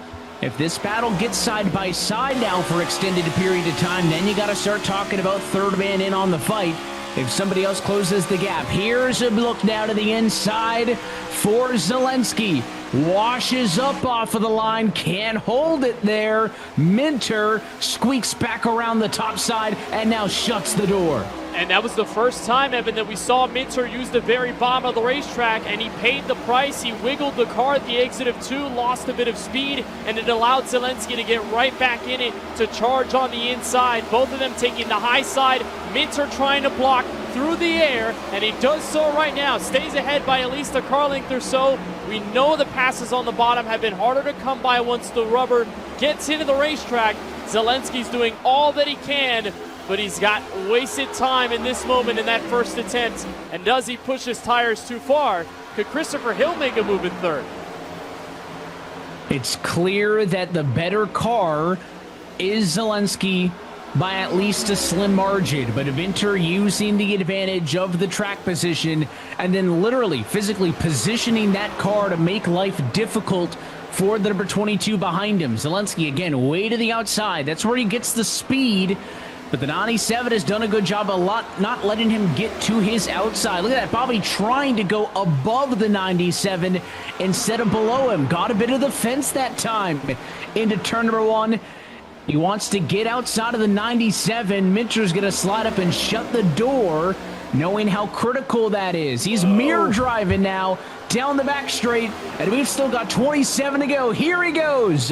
Big swing to the inside. Zelensky gets clear. Minter crossing back over to the inside. Can he clear him back? Yes, he does. What a battle right now for P2. But look on the bottom of the screen. There are 2 more drivers that could very well have a shot to win this thing if the leaders continue to go mano-a-mano and side by side. Wilson has finally made his way around for 3rd, and he's got direct eyesight of the top 2. Clearing a lap car, Zelensky again in the bottom, trying to force his way to the inside. Minter pushing through the middle. They remain door to door. Zelensky cannot clear. Zelensky has to try another time with Wilson in the background. Logan Helton pits, and it finally yields the battle for the race lead to these two. Tucker Minter back to the top step on the pylon at 25 laps to go in this race. Minter and Zelensky combined have led nearly 90 laps in this thing. They've been the best 2 cars in the race, but are they going to be able to fight it out amongst themselves, or is this man going to have something to say about it? Steven Wilson started 7th, has led 10 laps on the afternoon, was faster than both of them the last time by. And he has the tire advantage, at least on the right side. And we see him creeping into the picture with every closing lap. And the more these 2 race, Tucker Minter, Bobby Zelensky, the more Steven Wilson will come into the picture. He's loving what he is seeing outside of his windshield as Tucker once again has to fend off Bobby Zelensky, who appears to have the faster car, but Tucker in control, while Steven Wilson and those tires are coming as fast as he has all night. This is going to be such a battle toward the end.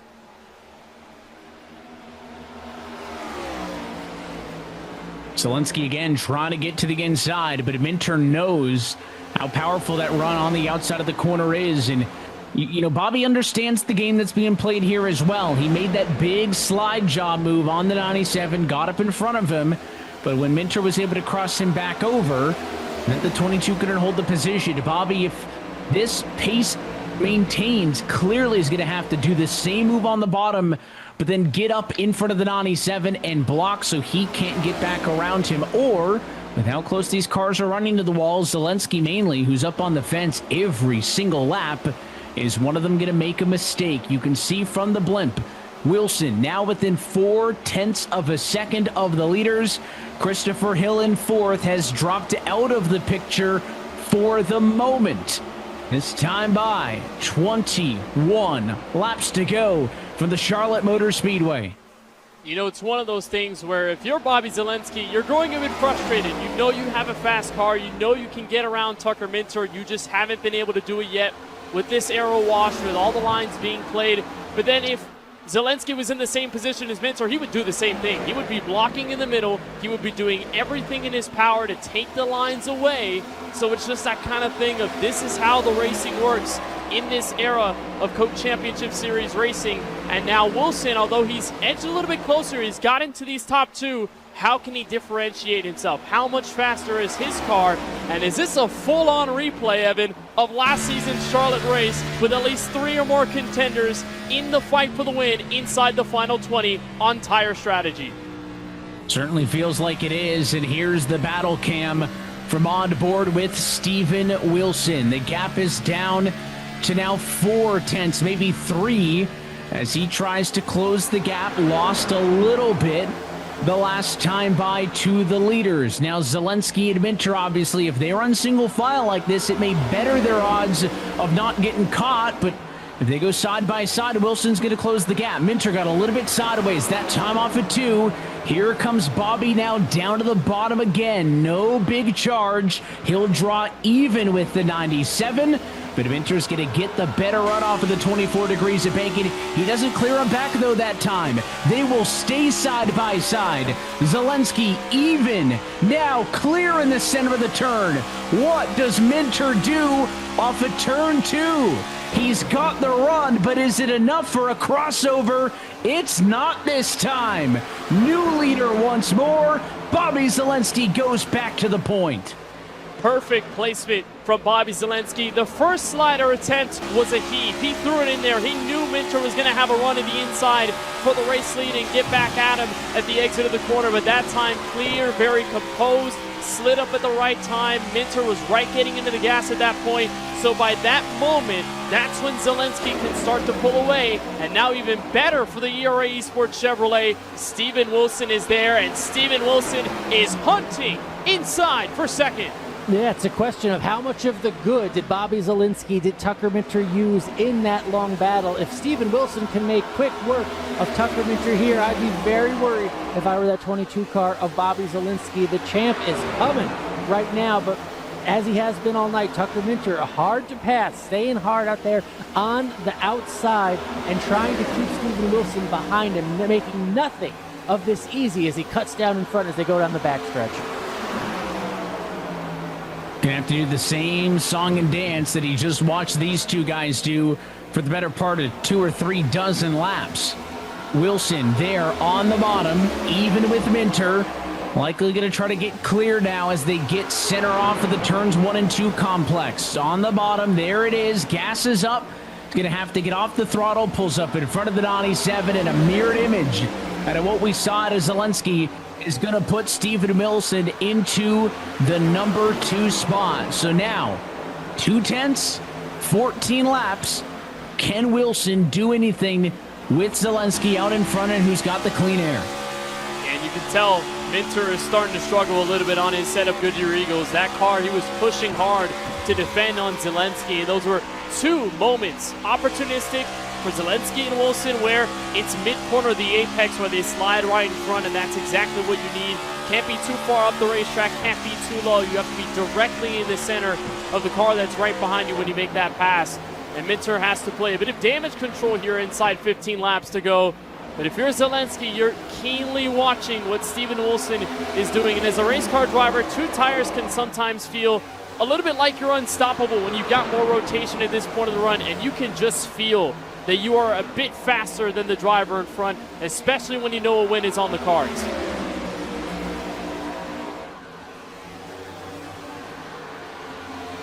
Bobby Zelensky attempting to win a race for the 10th straight season. He has never not won a race over the course of his career here in this series. A lot of them multi-race win seasons. He won 2 races last year, Talladega and Pocono, and would love to continue what has been one of the strongest stretches of performance we've ever seen out of a driver, as Bobby continues to solidify himself as one of the best that's ever done it. But the man who has had his number in those championship races is the one trying to spoil the party. There's a 3rd car in the picture that is not going to be for position. That is Logan Helton, who pitted the latest out of everybody else.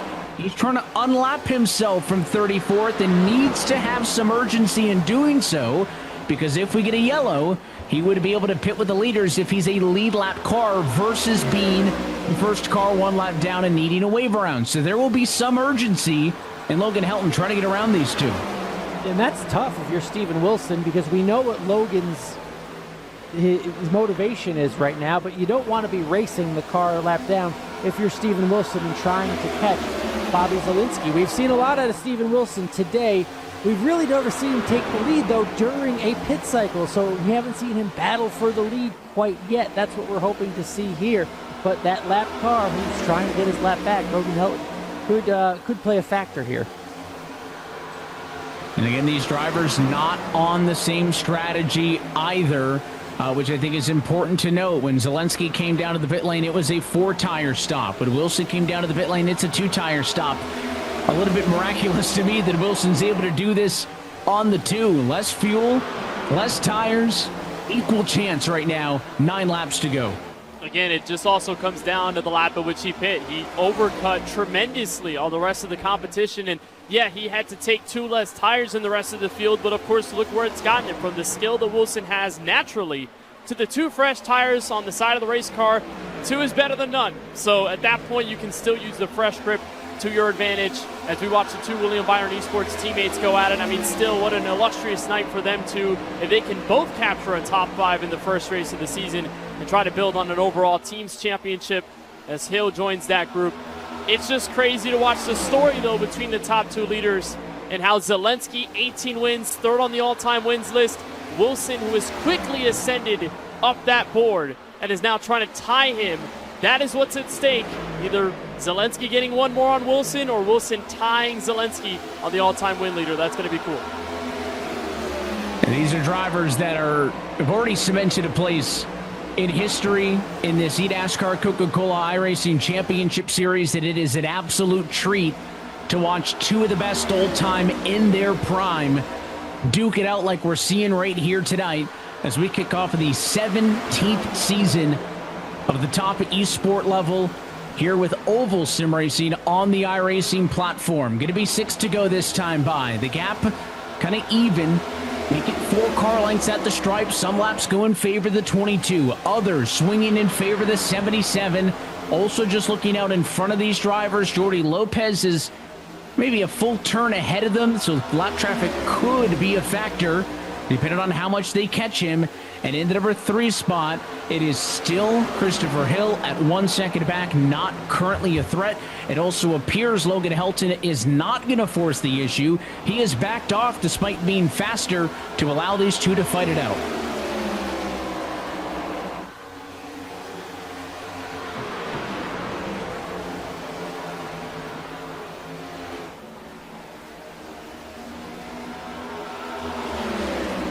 We're seeing Wilson there just a little lower on the track. That's where Bobby Z has been running for much of this race. And it's just, it feels, guys, like a cat and mouse. Is Steven Wilson saving anything? It seems like you have to be pushing with 5 to go, but there is still time to keep some tire under you, especially if you only have 2. But we're getting toward the end as we have a better battle here for about 11th place here with Zach Novak, Garrett Lowe, trying to push it here, and Sebastian Marin hadn't made much noise all night, but making up some good ground for his first race here in the championship series. A lot of driver chatter over the radio as well now as drivers maybe get frustrated and a little bit mentally exhausted. Clean and green through 157 laps. All 40 drivers who started this race are still scored on the lead lap. The battle is on between Novak and Salas in a battle for 13th and 14th. You've got Marin there as well. But up front, Wilson just took a peek on Zelensky. Wasn't able to hold the nose. Again, looking to the inside. Bobby drives to the apron and shuts the door. Going to be 2 laps to go. This time by 1 more trip to make this race official. That was a powerful block by Zelensky. Knew where Wilson was going, knew where he was going to send that Chevrolet at the apex, and then just denied him any opportunity of moving to the inside. And Christopher Hill somehow invited to make a move for the top 3. I mean, Wilson has been giving it his all, and Bobby Zelensky trying to hold on for at least 1 more lap. Still a little bit of traffic looming. You can see it out the front windshield as a good perspective from Christopher Hill, who has all of a sudden closed the gap to 4/10. The white flag does fly. The race is going to end here. Wilson, 2 car lengths. That's the gap that he just hasn't been able to get a little bit more of. And might have got the fence just a touch off of turn number 2. Final sequence of corners for Bobby Zelensky, who will start 2026 on a strong foot. Another championship series win for Bobby Zelensky.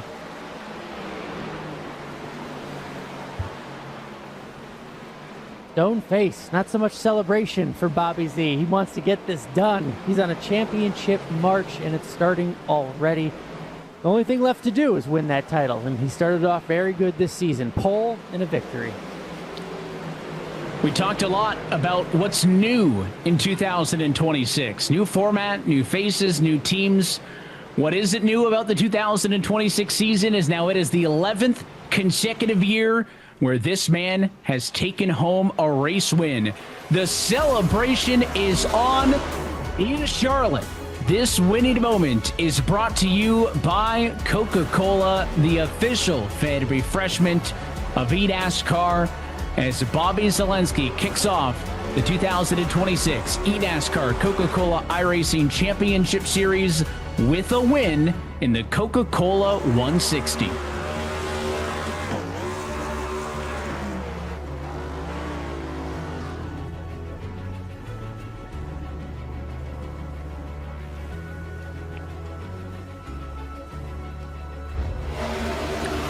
Let's look to your Coca-Cola move of the race, and we watched the battle. It was for fourth, it was for third. Eventually, it went all the way to the battle for the race lead, and it did not happen quickly. But Bobby Zalenski had to work hard. It was that slight bobble there, I think, off of turn number 2, Kenneth, that set it up. He got down to the inside in 3 and 4. And this was the perfect time to do it, setting up the inside pass, but most crucially, Evan, getting alongside, side drafting Minter down the straightaway, not letting that Logitech G Chevrolet fully clear. But when they get to turn 1, this is the magic move, sending into the inside. Let Minter run up high, try the slider, give the aero wash, be right in front, deny the line, and Zalenski does a great job of holding on to the lead from that moment on to win the first race of the 2026 season. So that was your move of the race, and then coming to the finish line, let's listen on board with Steven Wilson.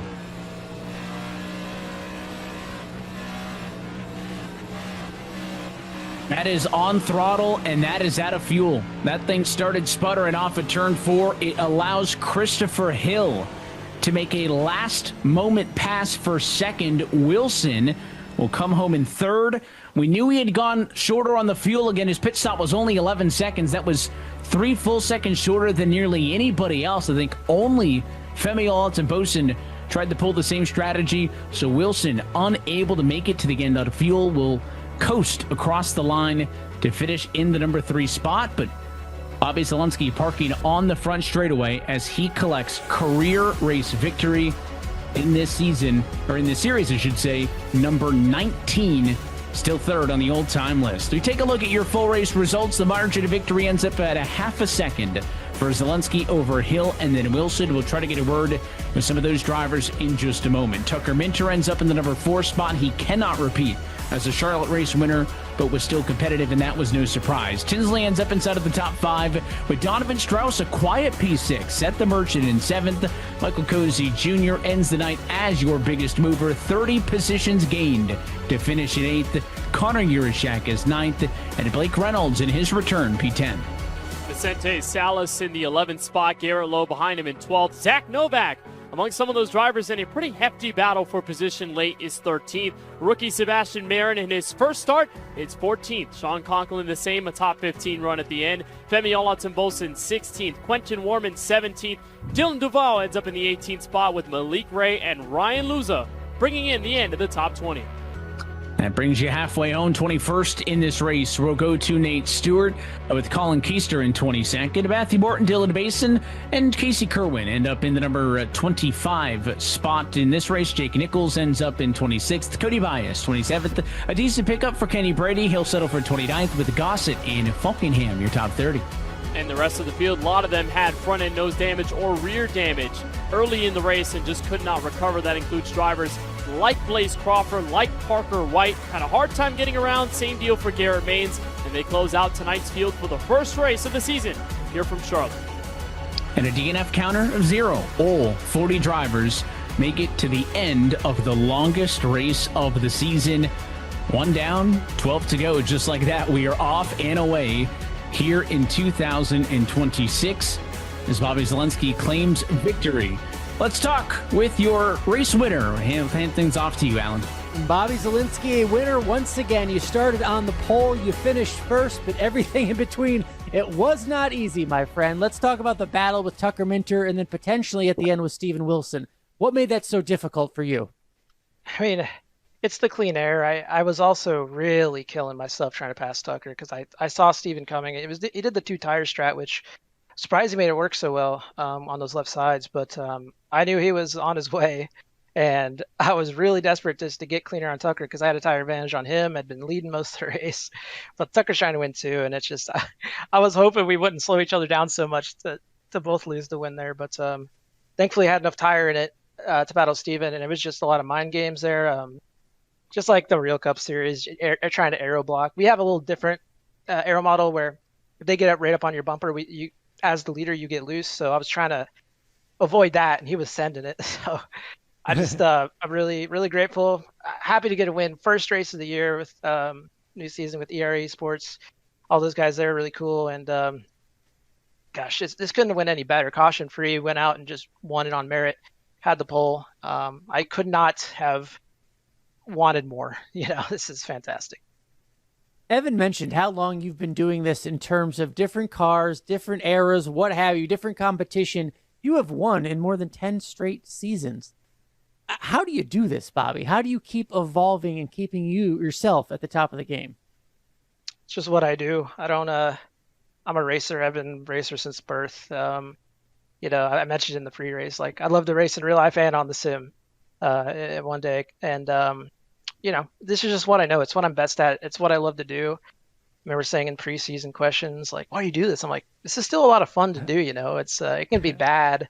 You can have bad luck and it sucks, but it's a lot of fun to do. And at this point, it just comes naturally to me. And I mean, what's not to love about NASCAR racing? I hear you. Hey, look, our cameras, we didn't catch your live reaction. We just saw Stone-Faced Bobby get the checkered flag. Can you reenact what we missed, your celebration? Not a chance. It has to come natural, brother. It has to come natural. So you're going to have to go find the tape. You're going to have to find some recordings. It was a lot of relief. I am tired. I mean, caution free. Shout out to all the noobs, right? We had 9 noobs, rookies. Yep. We had no cautions. Like, shout out to everybody. It was a really good race from start to finish. The battle for the lead was always there. That is proper racing. I'm biased because I won, but Chris was even on his way there at the end. I'm glad the race wasn't like 7 more laps.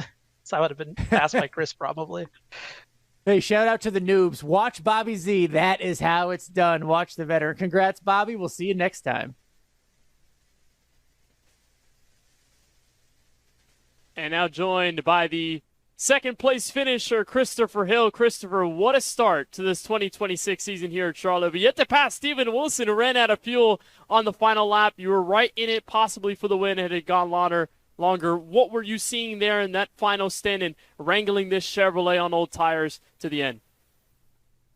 Yeah, I put myself in a tire deficit from the first stint. I honestly shocked that we did the entire race without a yellow. So I kind of hit the threshold early on my tires, which put me earlier down pit road than everybody I was racing basically the whole race. So my whole strategy there was I knew Tucker was going to race Bobby as hard as he could, try to hold track position in case there was a yellow. So I was sitting there saving, and I actually got very frustrated with about 10 to go. I saw Steven and Bobby's tires start to, take a step away, and I knew I was too little too late. I had enough tire there at the end, but I ran out of time. So I'm happy to get a second place for the 25 Logitech G Chevrolet, and a good showing for my first ride with William Byron Esports. We noted your strong performance in your rookie season in 2025, where 3 of the last 6 races were top 6 runs and chances to win several events. Now that you've joined William Byron Esports, you joined a good friend in Tucker Minter. What does a finish like this say for the possibility, the potential of Christopher Money Hill for the rest of this season?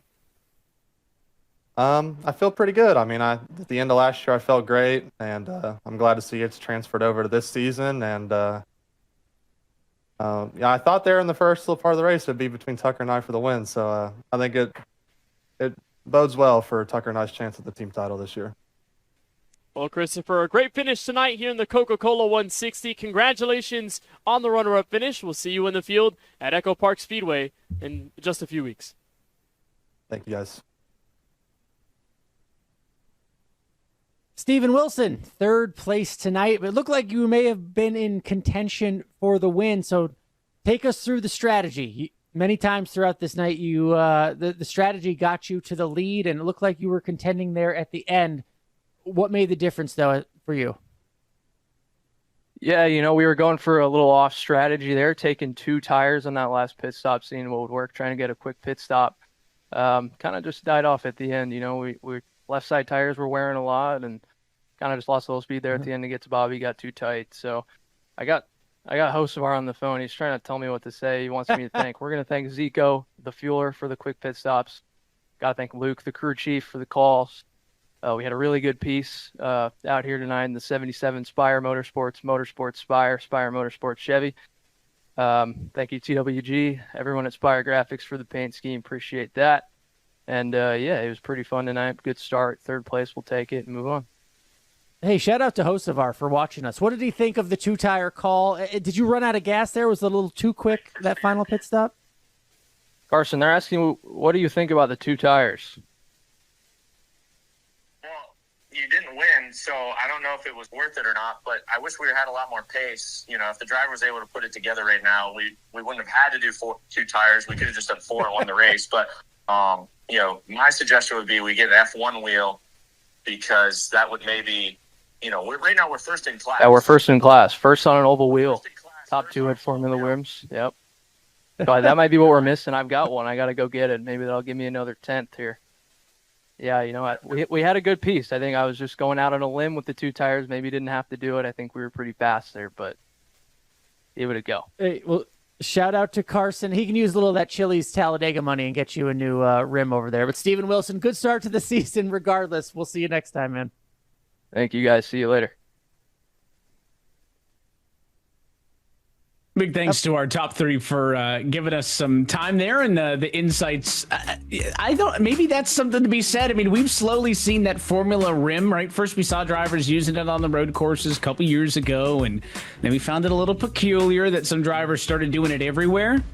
Carson might be onto something. I'm not ready to go all in on that conspiracy yet, but that is worth noting, guys. I just saw a tweet from Mike Conti who said that was one of the most enjoyable Coke races he's seen in quite some time. I mean, caution-free, no DNFs, competitive racing with 2 of the best drivers in this series going at it. I'm not sure what else we could have asked for to kick off the 17th year of this thing. Evan, what a great way to kick off this season here at Charlotte. And again, it was different for all the drivers. They see Charlotte a little later on in the campaign. We get to see Daytona, the super speedways, kick off the season first, and you think chaos, chaos, chaos.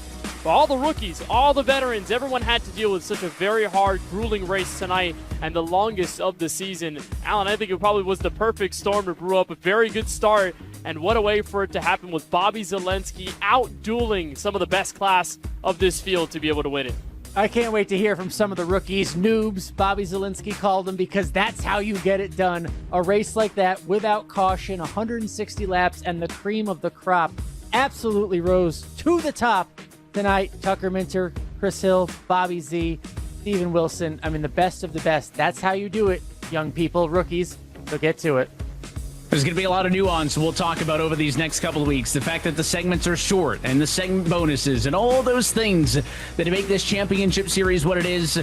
We'll get to that when we're back with you in 2 weeks' time. We may not have opened the season at the Daytona International Speedway, Kenneth, but if you like, I'll call it super speedway-esque still, because it's kind of its own category, but Echo Park Speedway is going to give us that kind of unpredictability, and that's coming at us 2 weeks' time on June the 2nd. Well, for the drivers that like this type of drafting, high-intensity, high-pack racing, this will scratch the itch for sure at a very unique speedway. And one of the last times we were here, Malik Ray getting his first career eNASCAR Coca-Cola iRacing Series championship win. So we'll see how that happens. It's going to be fun in 2 weeks. It really is. We're happy that you've been with us. We are off and away.